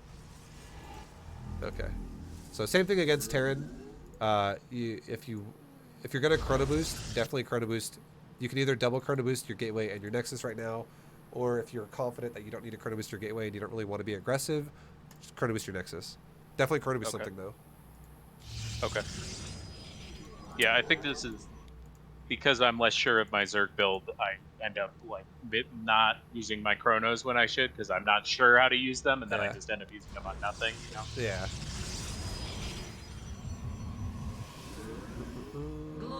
Also, I'm gonna go back for a quick second here. Okay. With your scout. So this guy's doing a standard build. He went hatch gas pool. So these are very late Zerglings.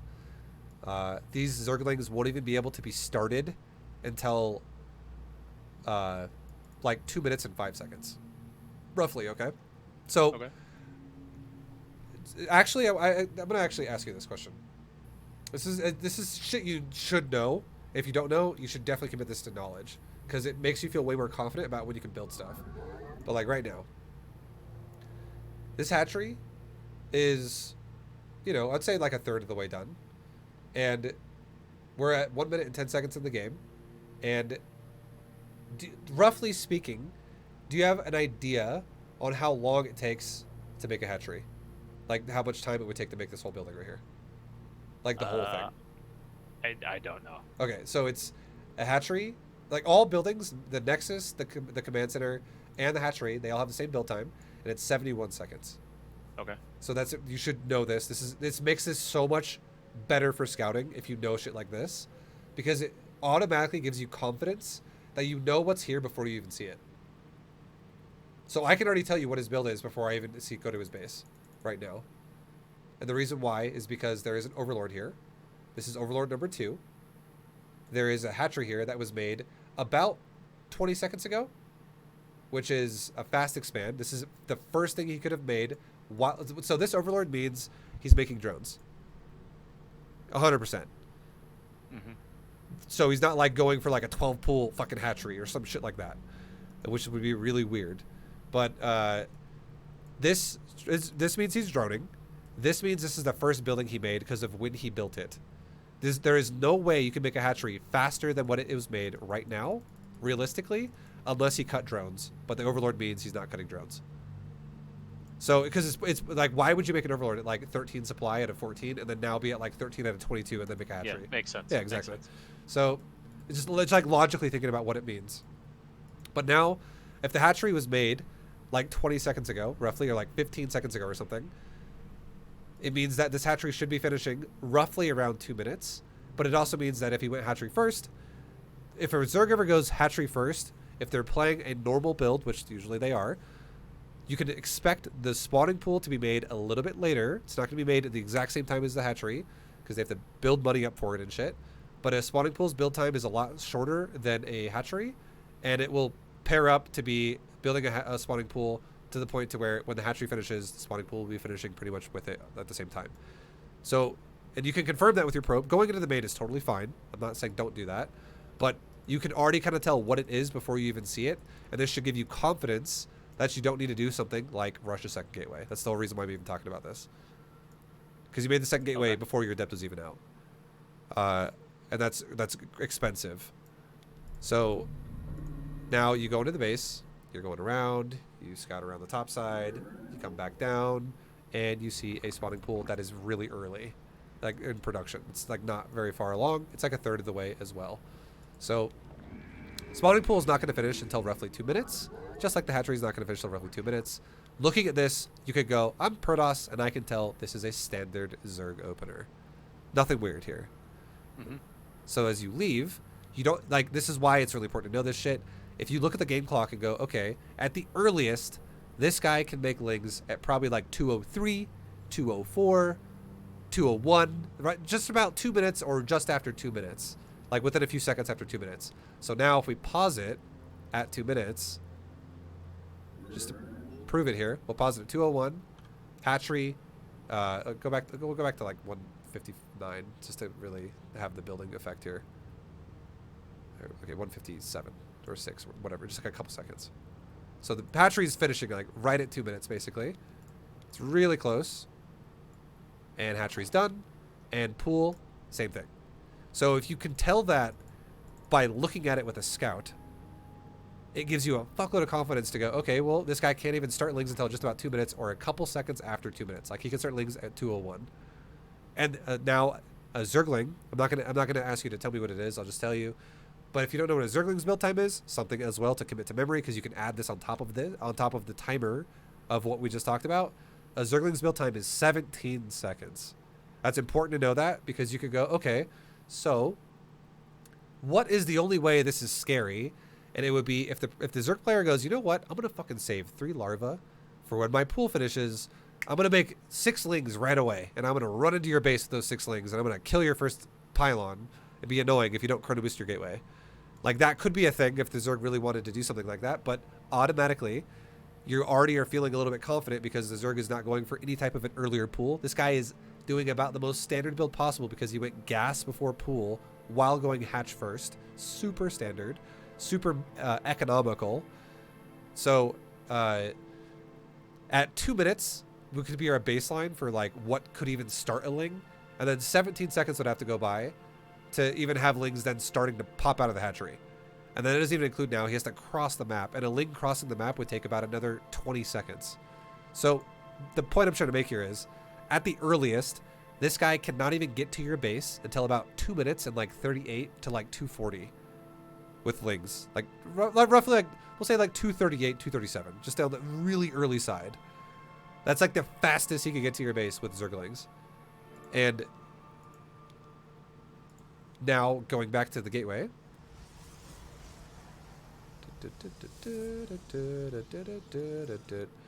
So your gateway's not that bad. It's maybe I was too harsh on you. I thought you made it a little faster than that. Well, I mean, the point you're driving at is correct though. Like, yeah. I don't make the gateway because I do that math. I make the gateway because sometimes in the past the lings have shown up and there was no gateway there. Yeah. And so I'm like, now is when I make the gateway. So another thing to keep in mind too would be if you want to get a little bit more advanced with scouting, you could leave your probe and the Zerg's base a little bit longer until the spawning pool is like almost done. And if you see 2 larvae sitting there and the spawning pool is like 75% of the way done, or like 80% of the way done, or if you even stay there until right as the spawning pool finishes, and right as it finishes, if 3 larvae are sitting there and he makes all 3 eggs at once, it's time to chrono boost out your adept or your stalker. But if no larvae are sitting there, do not have to worry about prioritizing the second gate super fast. You do not have to prioritize getting a really quick chrono boosted adept unit or like gateway unit, because there is not going to be 6 lings running at your door right away. And then just pull the probe home when that happens, or do I go check their You could totally go home with it. It's just an idea about how to feel confident in the situation, about how to understand like what the fuck is actually capable on a Zerg. And then if he's not saving larva and he's making drone, overlord, drone, and like there's like no larva sitting there, you don't gotta give a shit.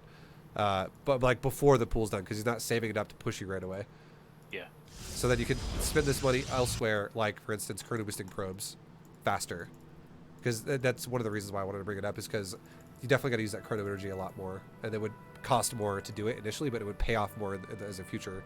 Because you have right now you have 3 chronos, almost 4 chronos sitting there on your Nexus in your opener before you've even made your gateway unit. This is pretty brutal. It's a lot of wasted energy.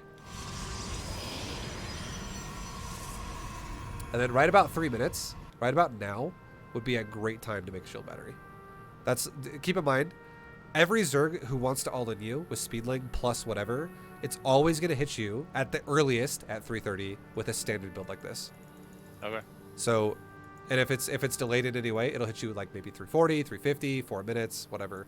But if you make a shield battery anywhere between like 3 minutes and maybe like 3 minutes and 10 seconds, so in that 10-second block of time, you will never really die with basically, you can never really die by saying, fuck, I should have made a shield battery. You'll always have a shield battery in time to overcharge it and repair your wall with it, or just heal the unit in the doorway with it. But yeah, like right about now though, if you get to like 320 and you're not scouting anymore, this is when I'm scared for you, in case you get all in right now. Because he could be slamming out mass lings right now, and like he could have like saved for like 8 roaches or something, or like 5 roaches, and he's walking across the map getting ready to just push you. That could totally happen, and if you don't have a battery, you instantly die to it. Even if you have a Stargate, you can still totally die. Definitely gotta make, you're no battery at all. Just definitely make one in the future. This is fucking so. You'll die a lot for that if you don't do that. Okay. Okay, your Void is kind of prioritizing killing overlords. That's fine. Actually, that's not a fan. Not a fan. The reason why I'm not a fan is you're not. So him losing overlords would be nice, right? It'd be nice. But the biggest thing you need to do is, this is just like the last game we just watched. Your third base is really delayed. So what should be happening right now is your Void Ray should be covering and forcing the third to go down guaranteed. Because if the Zerg tried to punish it, you'd be punishing his units with Void Rays and Adepts. The fact that you have Adepts here is correct. The fact that your Void Ray is not here, and the fact that you haven't even started Nexus yet, and we're at 430 now, basically, is incorrect. You want to start your third base by, not even kidding, like 350 to 4 minutes. Okay. Like pre-second Stargate unit. Yes. Yep. You don't like the fact that you built a gateway, bad. The fact that you built another gateway, bad. The fact that you built a robo is bad. The fact that you built an oracle before you made the third, that's bad. The fact that you made 1 stalker and 3 adepts, that's good. The fact that you don't have a battery, that's bad. So you just change all this production, delete all this production, delete that oracle, make a battery, make your nexus, and then make your second Stargate unit after this nexus is started. And then when you're also make a pylon the second you make the fucking nexus down here, so you have somewhere you can tuck your adepts into. If you wanted to, you can put your adepts right there, or you can put your adepts between the gateway, or sorry, between the pylon and the nexus. And then as soon as the pylon's done, just like we did in the other game, you make a battery, kind of like in the mineral line, to where like it can guard your units with shield, like, you know, shield regeneration. It helps a lot. And it also, like, when the battery's done, it makes it way more safe for you to push out with the Void and not have to like feel defensive with the Void the whole time. And that's when you should be killing overlords, or like killing drones or something. But yeah, Nexus is pretty low. So like right now, just to put it in perspective, the fact that your Nexus is so late, the only way to justify this Nexus being this late would be you geared up to do like some type of a timing attack, and you're gonna make up the difference by how behind you are in probes and getting ready to accept your third and all that shit by doing damage to him and slowing him down. But the Zerg is pretty fucking greedy. This guy's got 50 drones already, and he's got a third base that's already fully saturated when you're starting yours. So this sucks for you if you don't punish this, and you're not gearing up to punish it, and your Oracle went in there and revelated it and ran away. So I would say if that's usually what you do with an Oracle, just don't even bother making it. It's not worth it. Just use Voids instead, for sure. The Oracle definitely would want to be zapping those drones, because the Oracle can kill drones faster than Void can. But yeah, it's totally fine to be defensive. I'm not telling you have to be super aggressive, but if you're going to be defensive, do the things like prioritize your economy faster that make playing defensive worth it. Okay, that makes sense.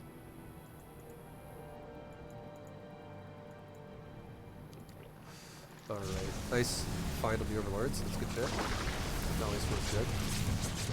Nice. I'm glad you didn't overcommit that. You actually perfectly did. That was a perfect micro. There's no way I could have critiqued that better, because you pushed the Void Ray to the limit of the edge of your shields, but you didn't take actual damage, and you burned 2 transfuses on that overlord from the Zerg, and you killed the first one. That was perfect. Like if you were to fly around now, get a different location, and the second you hit like 90 plus or like 100, you went back in again and started poking drones again, that'd be perfect again. But the way you killed the way you fought the overlord there and pulled back, that was perfect. And you canceled the overcharge. That was good.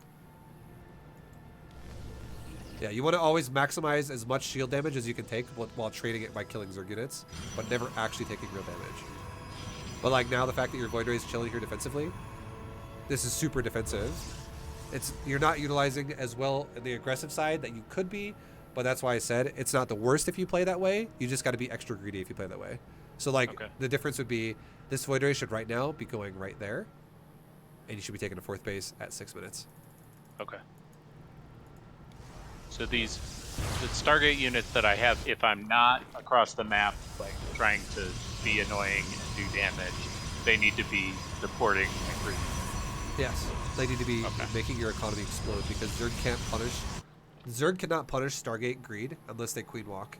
And Queen Walk is really shitty now in the game. It got nerfed. You can't even transfuse off creep now, so it makes Queen Walks even harder. And if you see the Zerg player takes a 3rd base, and then if you say, let's say you see the Zerg player take a 4th base with some type of a scout, it could be like an Adept Shade, or it could be a probe, or like your Void Ray could have poked over there and went back again, or whatever. That reinforces that your 4th base is not going to get all in by like a Queen Walk if this guy is being so greedy as well.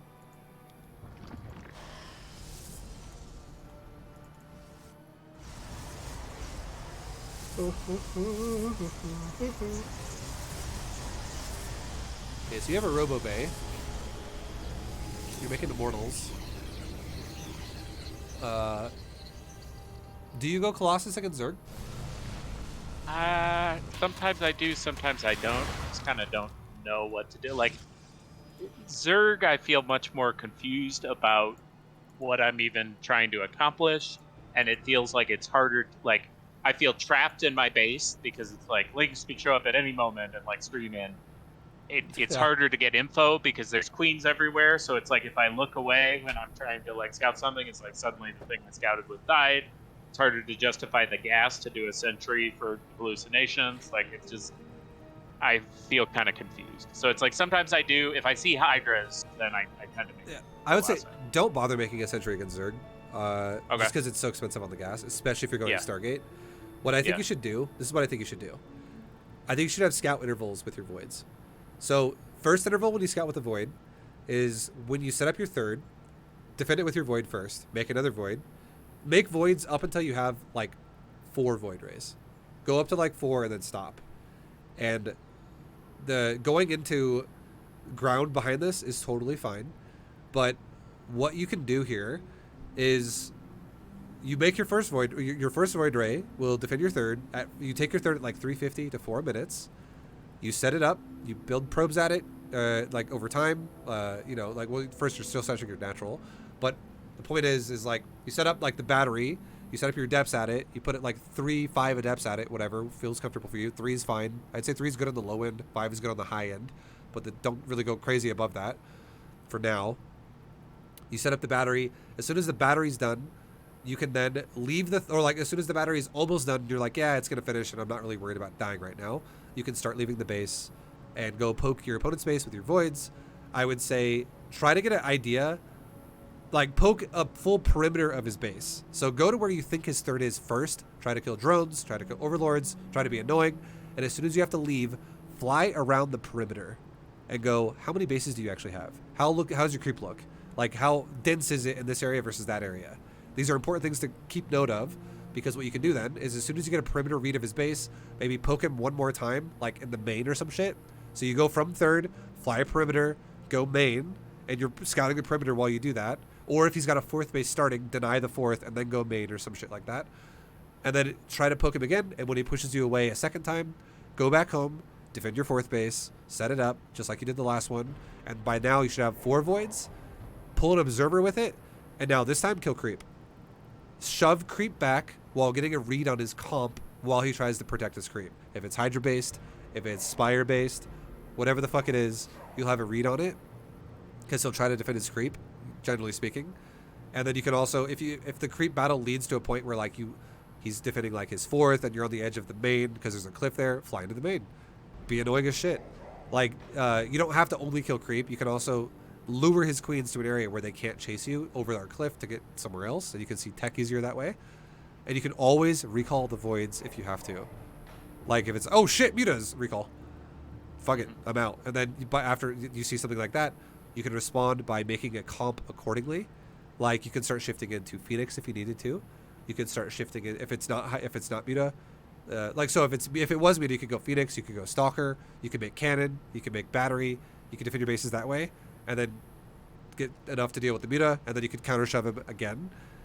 If it's not muta, if it's like Hydra based or Roach based heavily, you could go into like Immortals, you could go into Archons, you could go into Zealot with charge.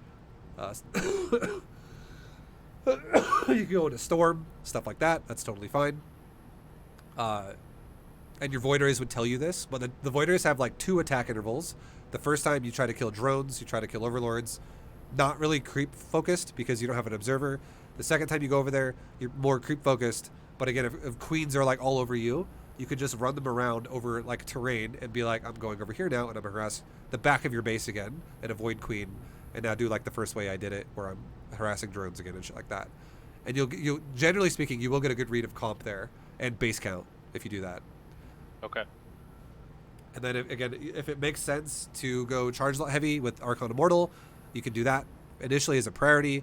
If it makes sense to go more Stargate heavy or more anti-air heavy, you could throw it on like a second Stargate while you start making Stalkers and Batteries and Cannons, and then start boosting out Phoenix off of 2 Stargates until you have like 12 Phoenix, and then do whatever you want. Go back into like charge the Archon Immortal with Phoenix because chances are he's going to go probably not mass muta if you're going mass Phoenix. If he does, you're probably just going to kill him. Blah, blah, blah. And then no matter what you do, you can always transition it. Once you're maxed out with your ground army, you can just start setting up to go into Skytoss. I don't know if you already do that, but you could totally do that because it's super fucking powerful against Zerg. Skytoss is like by far most effective against Zerg if you get late game Skytoss. Yeah, that is what I try to do, but honestly, right now, like the way my PvZ games go, either I kill them with the ground army, or I'm so far behind I never complete the task. It's pretty rare for me to actually get into Skytoss. So I feel like the reason why that probably feels harder for you to do is probably because you're broke a lot of times. You're probably not really able to.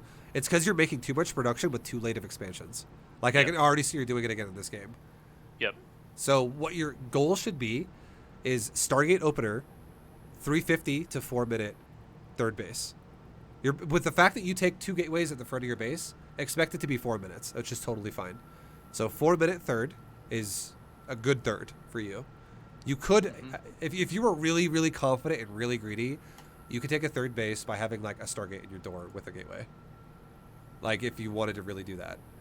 But that's more risky versus all-in Zergs. So it's not something that's mandatory. But yeah, 4 minute third, still really good. Very fucking like A++, still amazing. So 4 minute third base, 6 minute fourth base. It's gonna feel like you're gonna be like, holy fuck, it's hard to take my 4th this fast. But if you do, you're crushing. You're doing a great job.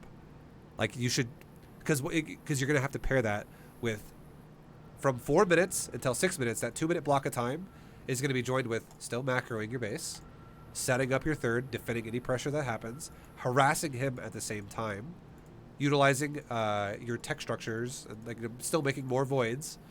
You're getting your robo around the time when you're setting up your 4th. You can set up your robo like right after you set up your 4th, and then you can like get an observer out there and you can go fucking harass creep right after that. But like between 4 to 6 minutes, you're gonna definitely feel like you're pressured like crazy. For sure. Actually, you know what?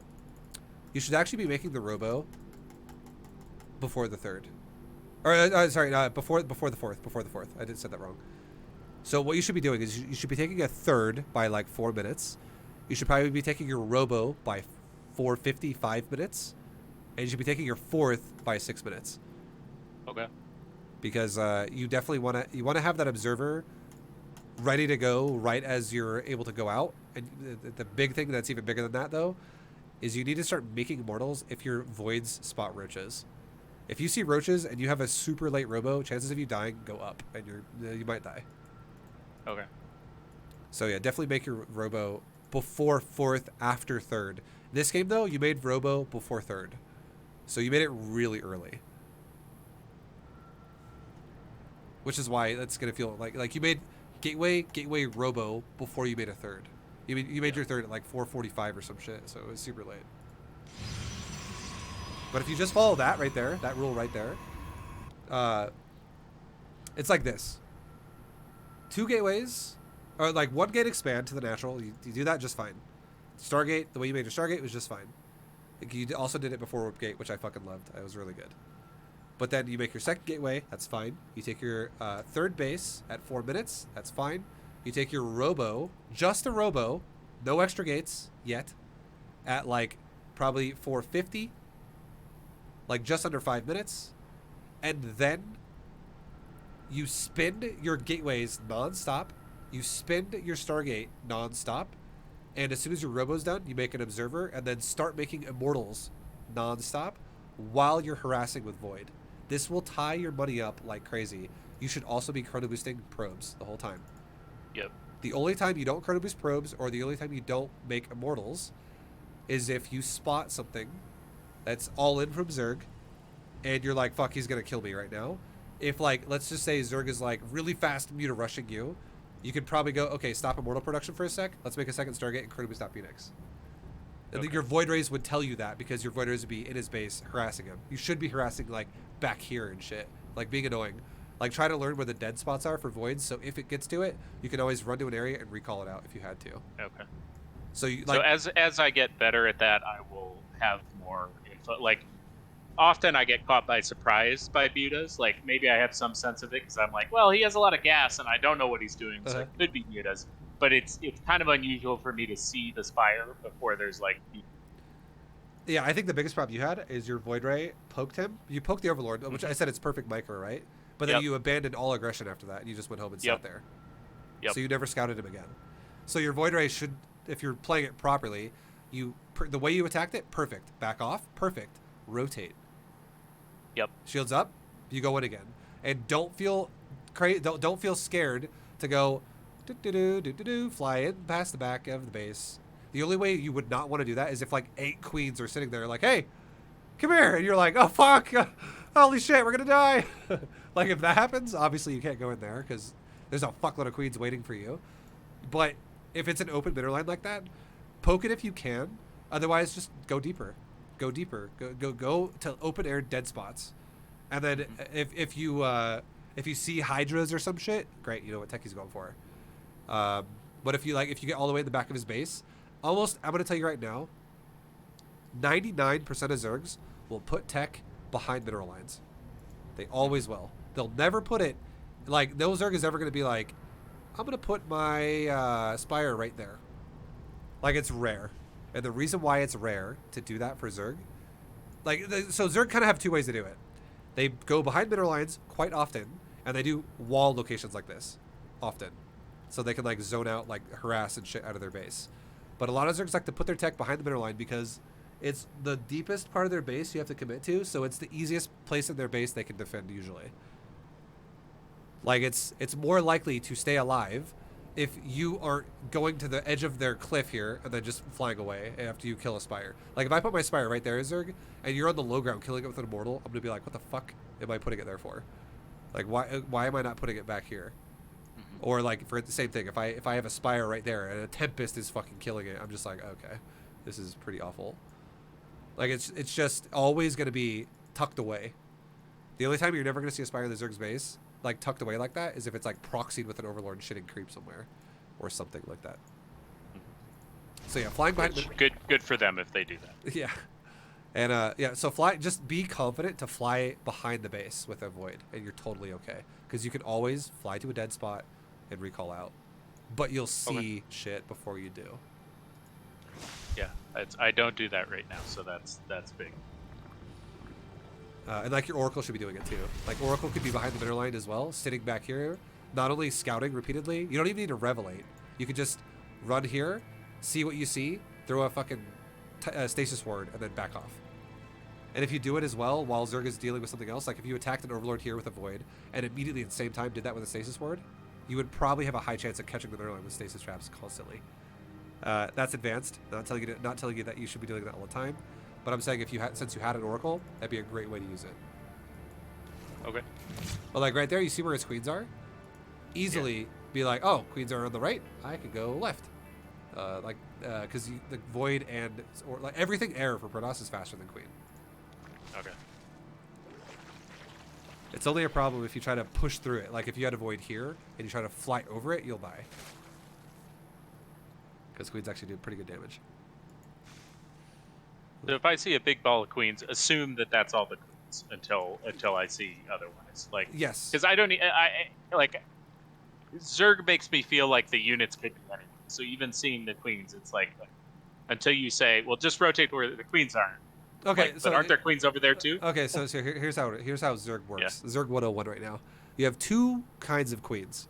You have inject queens and you have creep queens, which also pair as a defend queen. So creep queen is the mobile queen. Inject queen is the stationary queen. The inject queen is literally just going to be on fucking command, just shooting creep on the hatchery. That's all it does. It never leaves the spot. Because the last thing you want to do is leave the hatchery when eject finishes and then not have an eject rolling on it. And then you're like, oh, fuck, I'm missing ejects now. Because you don't want it. Like, that's like the worst thing you can do as Zerg. So this queen is never leaving the spot. This queen, never leaving that spot. This queen, never leaving that spot. They will stay forever. This guy might put a queen at the fourth. I would say 3 bases is mandatory.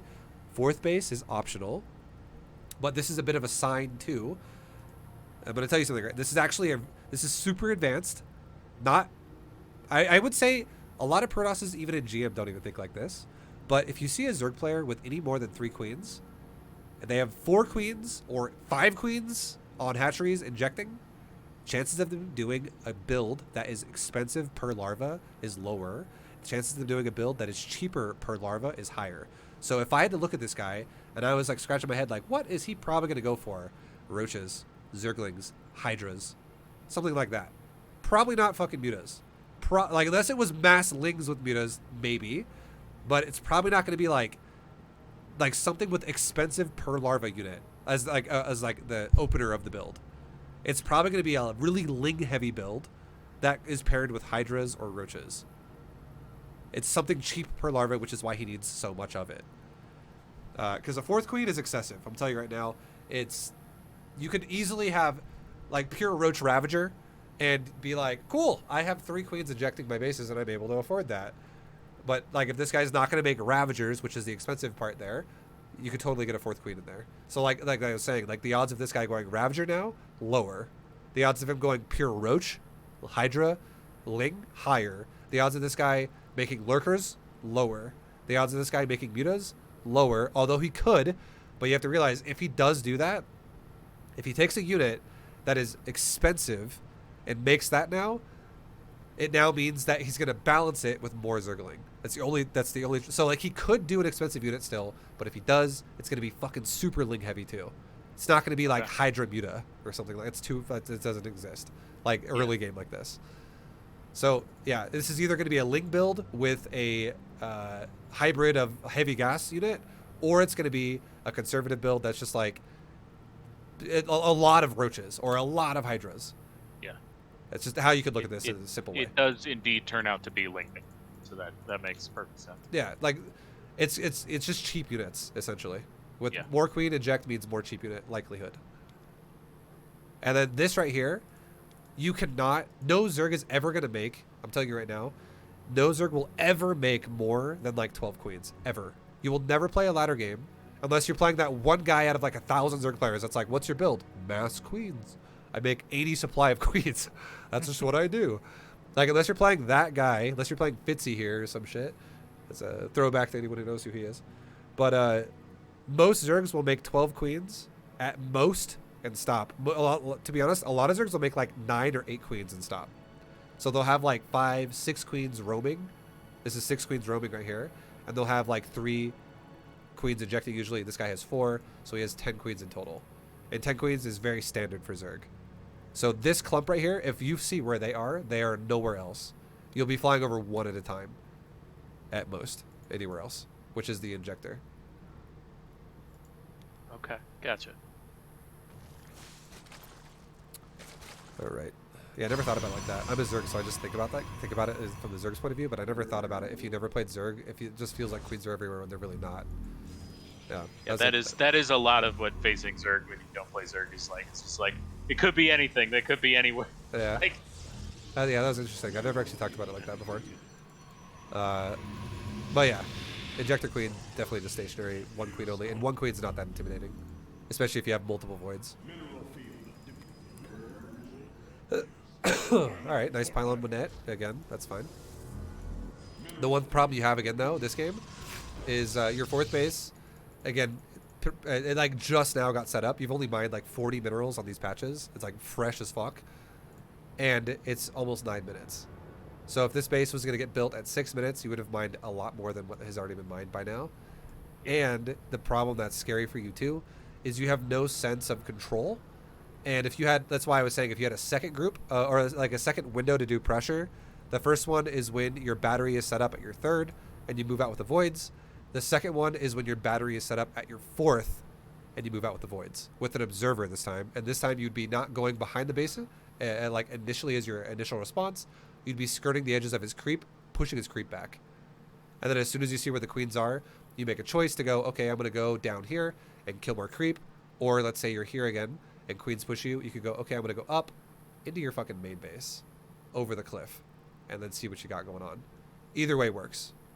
Because he's either going to defend his creep with his units and his queens at that point, or he's going to push you away with queens or something on the creep, or he's going to straight up show you what his army is first. That could also happen. So you'll indirectly scout his comp right now, because like if we look at his base right now, look at his units. Where are his units? Like he's going to have something, right? Like he's got fucking mass lings right now. So if you get defended by nothing and it's just queens, well then you'd be like, what are you teching into? Like why no gas? What the fuck is happening here? And that would be the perfect time to be like, okay, he's once again defending me with queens only. I can fly into the main and find out what you're doing. And if you fly into the main, you're like, cool, we got an infestation pit. So he's not yet on a hive. That means he's no hive yet, because that is a requirement to make a hive. And then you can fly into the natural, and you could be like flying through here. And if you happen to spot the hydrogen and evos and a bane nest, you can see, okay, looks like a hydroling bane player, because he's got mass fucking lings and a hydrogen with multiple evos and a bane nest. This is very hydroling baney. Even before you see the hydras. Okay. And that would be before you actually have to fight him for real. And a great comp. Okay, I'm going to ask you a question now. What do you think would be a great unit to... There's a couple correct answers here. To decimate hydroling bane. A Colossus? Colossus would be an okay option. It'd be not bad. High Templar? High Templar would be a beautiful, amazing option. It would be probably the best unit you could make here. And then I'll give you that another one. An Archon would be fucking amazing as well. So you already have Archons, and you already have High Templar. The reason why I am kind of saying like a Colossus would be okay, not great, is because yes, a Colossus would be really good against Lingbane Hydra. But the only problem is you're not fighting like a 2-base Lingbane Hydra player or even a 3-base Lingbane Hydra player. You're fighting a Zerg player who has a lot of fucking drones going Lingbane Hydra, which means the more rich you are, the easier it is to transition your units. And the one thing about Colossus that sucks ass is if a Zerg goes Lurkers, and you're like, ah, fuck. Okay, now he's got Lurkers, and Colossus now suck ass. Or if he goes Spire, same thing. Like if he transitions out of the Hydroden and goes into a Spire later, Colossus once again suck ass. Like they just feel awful. Like as the unit by themselves. Obviously in synergy with other stuff, they could be okay still. But just to keep it super simple, investing in a Colossus when the Zerg is rich is kind of scary because he can transition out of it and then fuck you over. So I would say a unit that's multi-purpose that can deal with the transition, like Archons and Templar are still good against Spire, just like they're good against Hydra-Link Bane. Banelings are really ineffective against Archon, which is why Archon's so good here. Archon is also incredibly effective against Zerglings. It like deletes the front line of Zerglings like a beast. And then also Storm plus Archon just obliterates Zerglings in seconds. Like the Zerglings, you could kill with like 4 Archons and like 4 Templar, you could kill probably 1,000 Zerglings. Like it's ridiculous how effective it is. If they all just ran at you in a clump, like constantly. If you just kept chaining Storms and Archons are just plowing through them as well, it's fucking nuts. So that's really good. And then once you get rid of the Zerglings with Archon Templar, Zealots, like Baneling as well. If you get rid of the Baneling and the Zergling with a lot of Archon Templar, Zealots suddenly then are amazing at getting rid of Hydras. They just jump all over them and just they're really cost efficient. So and then your Archons can follow it in too. It'd be even more cost efficient. So your composition of Archon Charge Lot Templar is good overall versus Link Bane Hydra. It's not bad. All it comes down to though is you need to make sure you get good Storms off before he gets good Baneling detonations off, because it can go in the complete reverse. If you walk all your Zealots into a bunch of Banes, and then suddenly your Templar gets swarmed by Baneling Zergling, and you don't really get good Storms off, and then everything dies. So it's very fragile one way or the other. Foreshadowing. Yeah, okay. It's very fragile one way or the other. You just got to be aware of what's going on. And you know what makes it really easy to set up a good fight for Protoss? If you don't let him have a lot of creep. So, because creep makes the fight either really good or really bad for Zerg, because it makes all of his melee units engage like fucking beasts or not, whether or not you've denied the creep. That's why if you had like the Voids killing creep now, that would be a huge advantage for you going forward into the mid game. And then, yeah, more Archon is really good overall. Like, Archons are just super good against Baneling, Zergling. And a good thing you can do, too, like with Archon against Banelings, is if you have a second, you could grab an Archon and move it away a little bit. Like, try to, like, spread them out just a tad. So that Banelings AoE 1 Archon at a time, not, like, 5 Archons at a time. So they get really shitty, inefficient trades. That's, like, one of the best ways you can micro against Banelings with Archons. You just... couple of clicks, move them out a little bit, and then Banelings are terrible. And yeah, also feel that there is no real like reason why you have to like rush the matchup if you're the one who goes for Skytoss late game. So one great thing you could do as well in the future against Zerg to make your life a little easier, instead of building your gateways in your main like this, build your gateways against the edge of the fucking base here. You might have seen me talk about this before, but if you do it against Zerg specifically, it owns Zerg so badly. Because it makes your middle lines way easier to defend. Because they can't just run in your middle line with Banelings and shit anymore, and Zerglings and kill your probes. Yeah. Same thing over here. You could build gateways, like you don't have to fully wall it off, but you could build gateways in a way where like you connect the wall to the side of the Nexus. So now the only way Zerg can go into your probe line is through the inside of your base, not the outside of your base. Which means it gives you, it's easier for your army to be in position to defend it. Because if your army's sitting way the fuck over here, and he attacks way down here, you're going to be really far out of position. But if you have this blocked off, and your army is like, let's say some of your army's sitting right there, and some of your army's sitting right there, your army's like pretty much next to each other, really close, and you can defend both sides of your middle line, super easy. So if he attacks this side, these units can reinforce those units super fast, vice versa, same thing over here. Because you're defending the inside of your base, not the outside of your base. It makes sense. Yeah, you're just like reducing movement you have to make for yourself.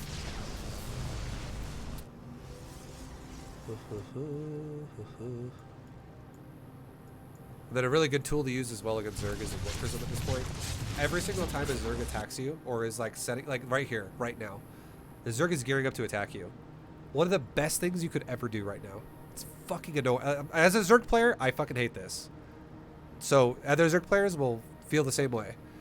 If you had a Warp Prism already on the map for the purpose of you're going to do what I'm about to say, the idea is there, and you're going to do it when this opportunity arises. Zerg is about to attack you. You put a Warp Prism like up here, just waiting for this moment. You're like, okay, cool. Zerg's right here. I'm now going to take my army and A-move towards the Zerg's army right here.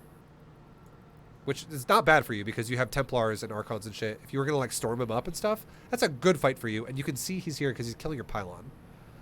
Now, it's important to do this order, because if you attack your army here first, you then say right after that, hey Prism, go here, hold shift, and warp in phase, like warp phase mode. You can do that with a shift command and queue it up. So you go here, shift phase, warp Prism, like pylon mode. And then come back here for a second, just check on your army, make sure you're good to go, and get ready to start casting storms.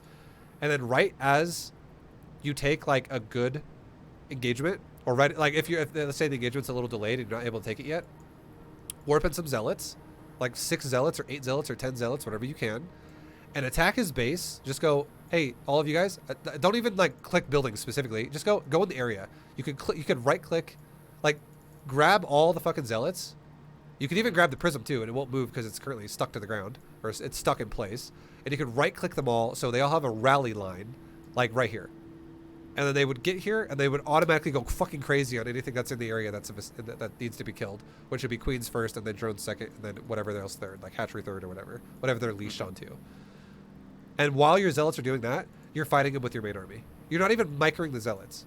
You just go, hey guys, go in there. Cool. And if the Zerg doesn't react to it, his whole fucking main dies.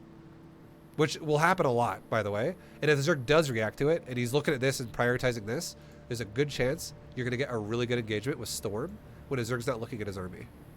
Meanwhile, your Zealots and your Archons are just plowing everything over. Okay. So multi-pronging him, you're not really multi-pronging. You're setting up what seems like a multi-prong, even though it really isn't. You're going, hey guys, Zealots, A move, forget about them. Okay, micro my army only now. And he's got to go, fuck, defensively micro against the Zealots. Now also deal with the army at the same time. It's so much harder for Zerg to deal with this if the Zerg doesn't have proper setup. And this Zerg does not have proper setup. He has no static D. He has no lurkers spread around his base either. He's got nothing. He's literally asking for it with how exposed he is. So if you do that in the future, you will give yourself such better engagements if you just initially do it that way and then only worry about your army and don't worry about the prism. And then let's say you take a good fight, but you like take some losses. Go back to your prism, warp in another round, go to his natural. And just start running his base over. Meanwhile, your main army can now push like the other side of his base with the losses you took, but like now you're pushing like his 5th base, while your prism is now killing like his main and his natural. Like you can like really pile the pressure on that way on top of Zerg and cripple them like tremendously. Because Zerg is really good if all their larva groups up. It's really bad if you actually are killing their larva as it spawns. Like their eggs and stuff.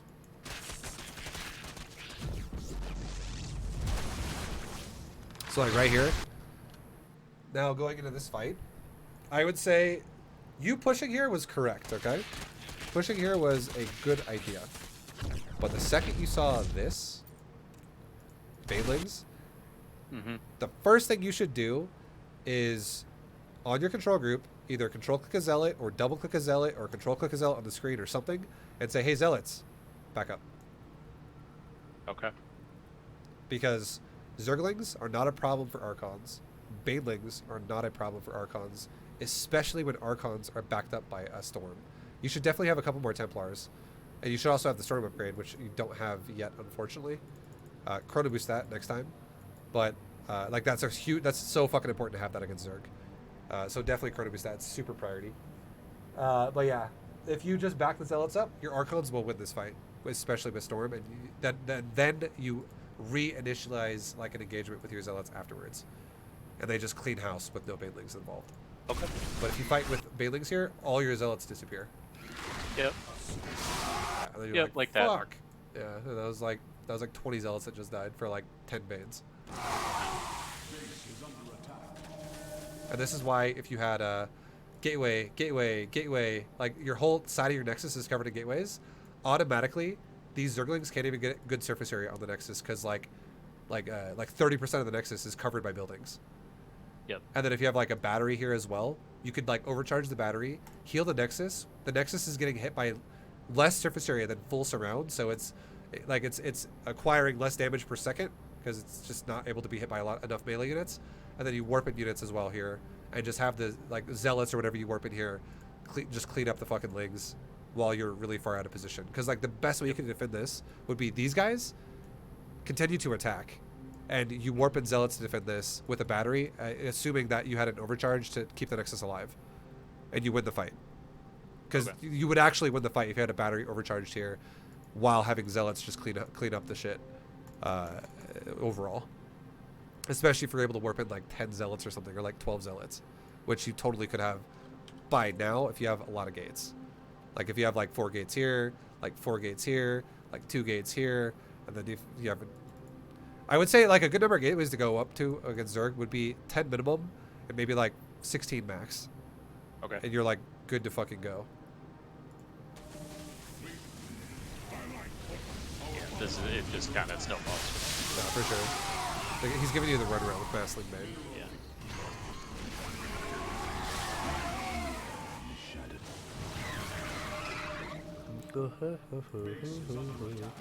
Yeah.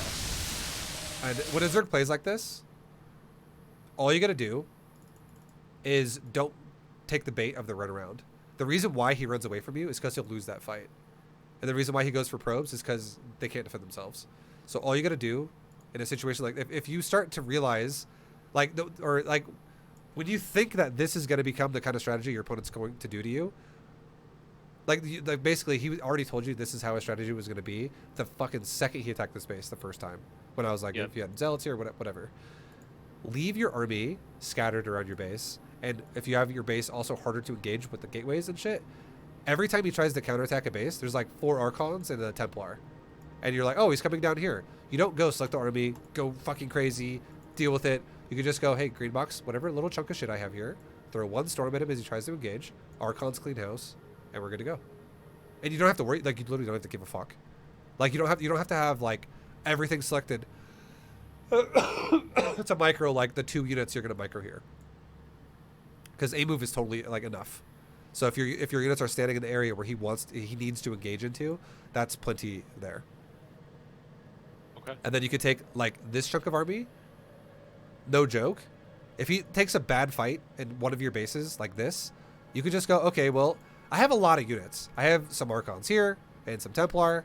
I have some Archons over here and some Templar. But yet I have like a Colossus and more Archons and Stalkers and more Templar and fucking Adepts. I got this big chunk of shit here that's just not doing anything right now. Push towards his base. Literally have the Observer follow your Colossus. That way it doesn't just walk into a Spore Crawler and die. And take this whole army, like green box it. A move here, shift, a move here, shift, a move here. And then grab your Observer, follow the Colossus. Forget about it. Fucking, who cares? What this will do is it'll kill a bunch of creep. It'll start killing his bases. Because if he's not trying to defend himself and he's trying to give you the runaround, he will fall apart if you counterattack his base. And you're not counterattacking him with a select army. You're counterattacking him with excess. And you're defending yourself with other shit that's, you know, you're leaving shit that's good against what he's doing. Archon Templar, super good against Lingbane. Buildings, blocking surface area to get on your probes, super good against Lings and shit like that. And then meanwhile, behind this, a great way to play from this point on would be you could just make Stargate, Fleet Beacon, and start shifting supply that dies into carriers and shit like that. Okay. So don't be afraid to spread your army out, because I think that's what you're afraid of this game, and it's definitely fucking you over, because this guy's playing a counterattack style, which Yep. it eats people alive who don't spread their army out. Yep. But always, no matter what, against Zerg, don't feel like you have to always like send your whole army all together and then attack constantly. Feel confident in the fact that Psionic Storm is amazing at winning fights when you're super disadvantaged. Like if you have 12 supply and Zerg has 50 supply in an area, you get a couple good storms off, fucking fight went really good for you. Actually, it's like good for you, not him. Okay. Psionic Storm is like your best friend against Zerg. It's so good. And then yeah, feel free to just like definitely try to get out of the habit of selecting an army all the time.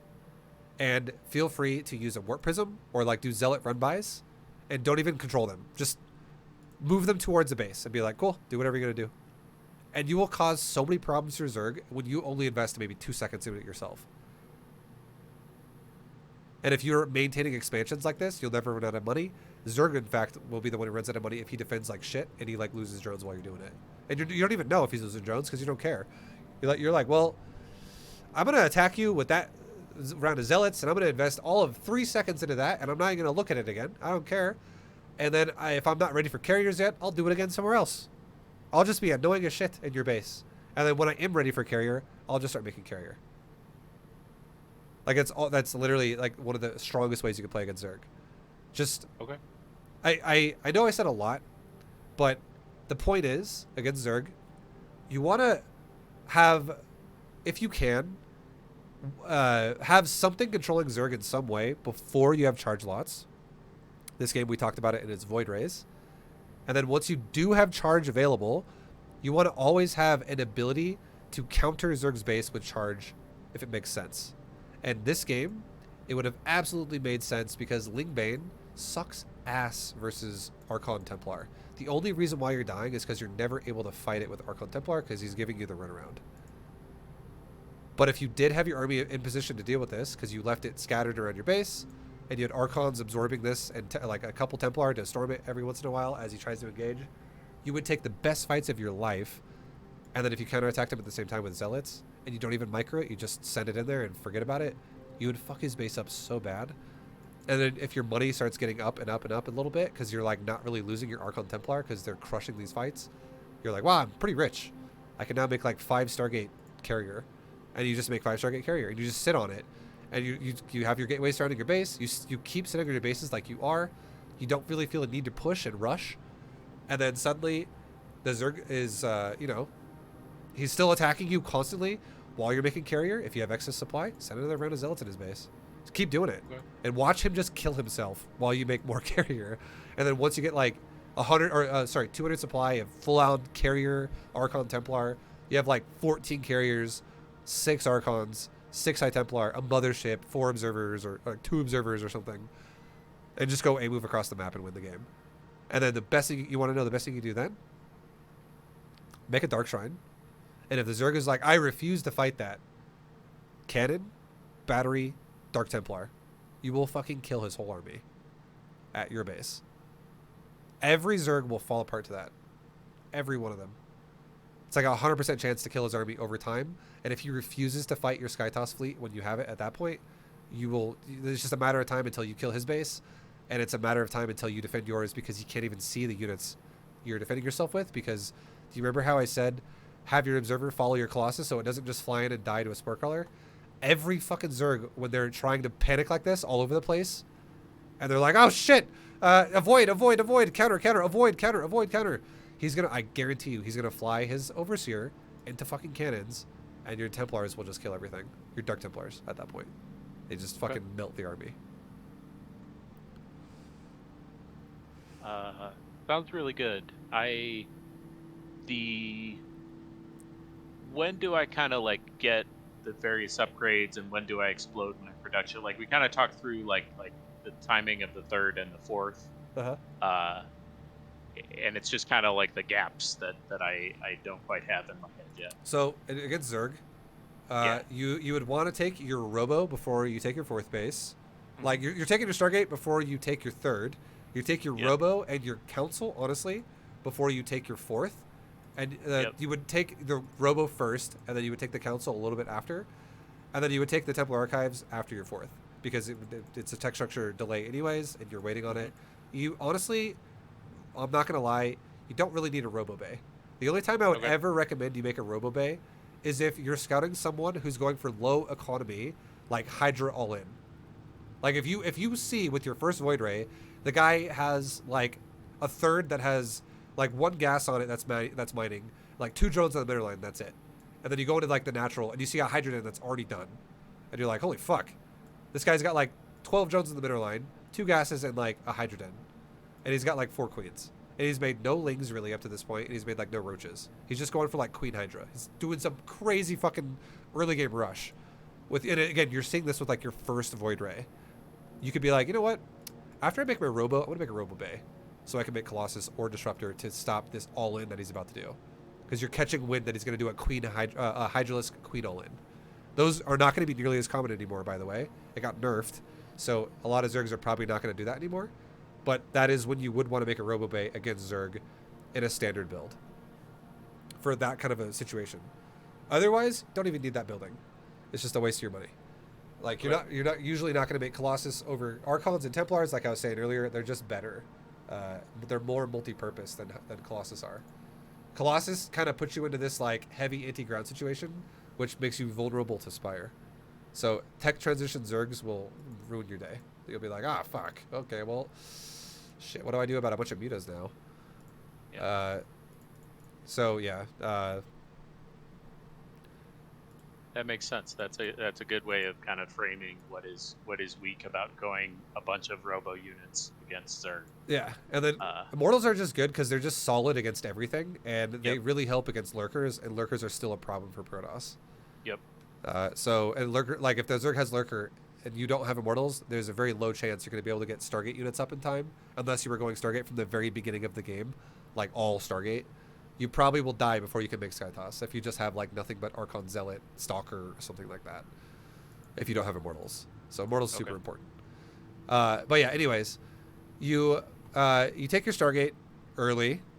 You have your natural being saturated. You guard your third base as you take it at like 4 minutes, and then once 4 minutes comes up, you're starting to set probes up. Eventually, to go to your third, you take your Robo at probably like 450 ish. You take your council probably like 510, 515, like a little bit, like because you want to keep making units between this. You don't want to just cut units, make all tech, and then go back to making units. You want to always keep your units flowing.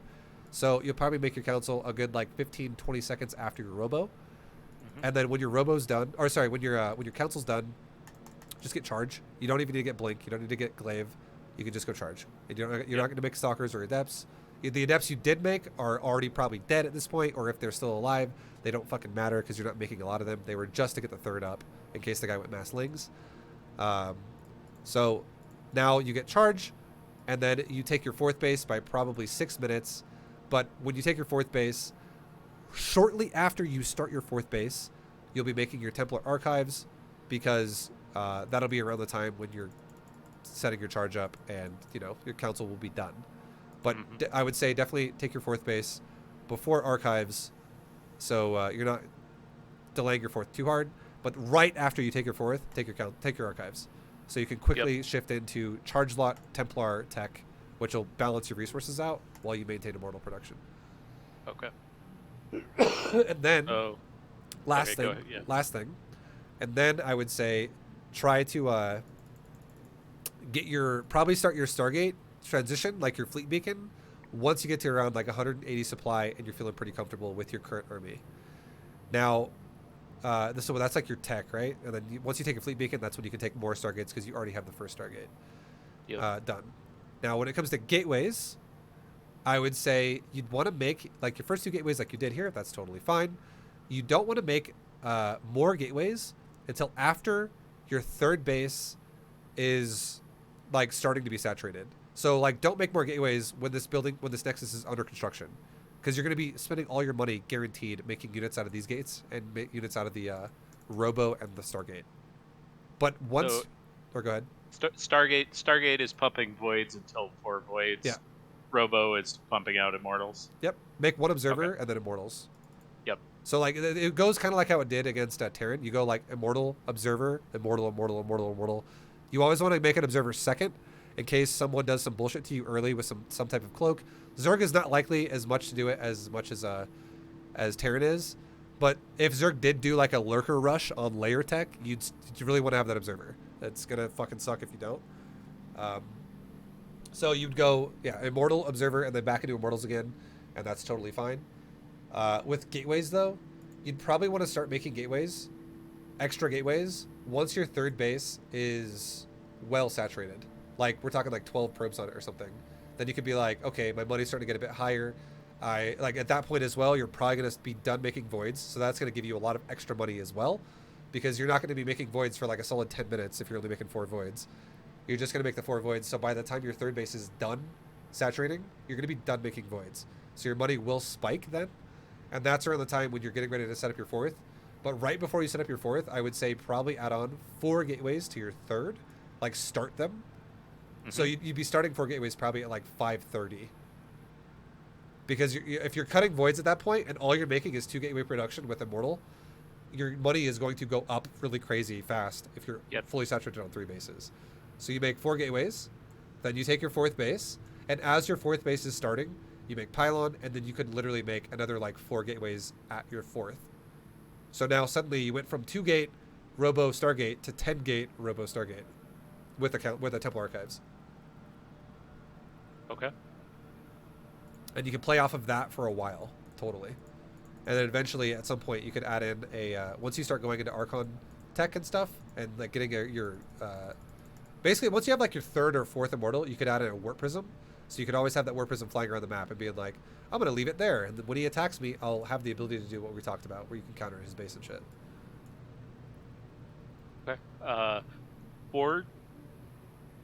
Do I just need attack? No shields. No shields, yeah, 1 forge, just 1 forge. Forge after. You make the forge around the time you always make the forge and you make the council pretty much against Terran and against you can honestly do it against every race, even against Protoss, but against Terran and Zerg you want to make the forge probably around the time when you make the council. The only time it's really different than that is if your build is very specific to using a forge early, like if you're cannon rushing or some shit. Yeah.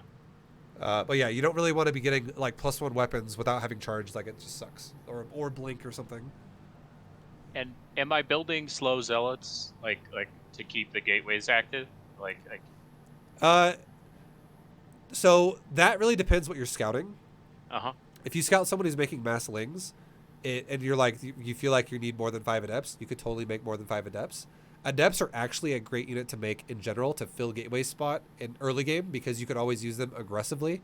So like let's just say you made 11 adepts or something, just a random number. You made up to 11 adepts. You could have like 6 shade in, like go over here and then shade into the 3rd, and then like 6 or like 5 more could be here and shade into the other base, and you just kill drones. Like that would be a great usage of your early game gateways for like a way to make it utilized well. But if you're not going to be aggressive like that, then making zealots is actually okay. It's not the worst thing ever, because you're not really. I don't really want you to make stalkers, and I don't really want you to make sentries if you're not actually going to utilize those units, like with upgrades and timing attacks and shit. Adept is the only one that I would say is good defensively that can turn into a good timing attack aggressively. Otherwise, yeah, you would just make Zealot after your first like 5 adepts. And Zealot is fine because you're eventually going to get charged. It'll be the first upgrade you get, so it won't be that delayed. And then you'll have a surplus of Zealots by the time a timing would hit you. And if a guy does like a Hydra attack to you, suddenly you have like 17 Zealots because you were making Zealots off your 2 gateways for like 4 rounds of it. So that's like 8 Zealots right there, right? And then now your gateway surge kicks in, and now you make like 6 Zealots at once. And then suddenly you have like 14 Zealots right away. Because you know what I mean? Because you didn't just leave the gateways idle. Yep. That also is fine. You can totally play that way. Just try not to lose the Zealots though. If you make Zealots, like try not to find yourself walking mid map with them because they're really bad otherwise. Like keep them like near your middle line. If they're not near a battery, they're gonna feel like dog shit. Okay. I'm super excited about this. We covered a lot. It's definitely, we touched on some stuff that definitely comes up or that I struggle with. So I'm really excited to try this out. Yeah, I think I would definitely recommend, like, you could probably go back and watch a little bit of the Protoss vs Terran one. I mean, you're definitely going to find more benefit from it if you do that. But I would say the replay is a lot for you too there. But there was definitely a lot more theory in the Zerg vs Protoss part we did here, and I highly recommend you listen to this multiple times because there was a lot of shit we touched on and we just kind of went on with it. So if you come back and listen to it again, I bet you'll relearn shit and be like, oh fuck, we talked about that? Oh shit, okay, that's really relevant. Like for instance, like something as basic would be like how to defend people who counterattack you constantly. Like that's fucking huge. If you understand how to do that, that is so much more value for you than chasing it all day. Yeah, totally. I'm excited to kind of go back over it and practice and kind of layer this stuff into my game. So thank you. I know we went a little bit over. Yeah, it's all good. Anyways, bro, thank you for doing a lesson. I appreciate it. And as I always do, I'll have the VOD to you by either tomorrow or the day after. Probably tomorrow, though. I would expect it tomorrow. And do you have any final questions about anything before we wrap it up? No, nothing top of mind. I think I'm all set. This is great. Okay. Well, dude, good luck. Thanks for doing it, and yeah, I look forward to hearing how it went for you in the future down the line. Yeah, I'll definitely let you know. Thanks. All right, later, man. Take it easy. You too. Bye. All right, guys. That has been a coaching lessonola with Stick Lane. Hope you guys enjoyed it. That was a Zerg. That was a diamond level Zerg versus Protoss and Zerg versus Zerg hybrid lesson right there. That was a 2-hour lesson. But much love. Thanks for watching. I hope you guys all learned something yourselves. I hope you found it informative in some way. But I will see you guys in the next video, whatever it is, whether it be a coaching lesson or a replay analysis or a Elden Ring video that I never uploaded. I haven't uploaded anything from that game, even though I beat the whole thing. But I'll see you guys in the next video, whatever it is. Much love. Thanks for watching, and see you next time. Later, guys.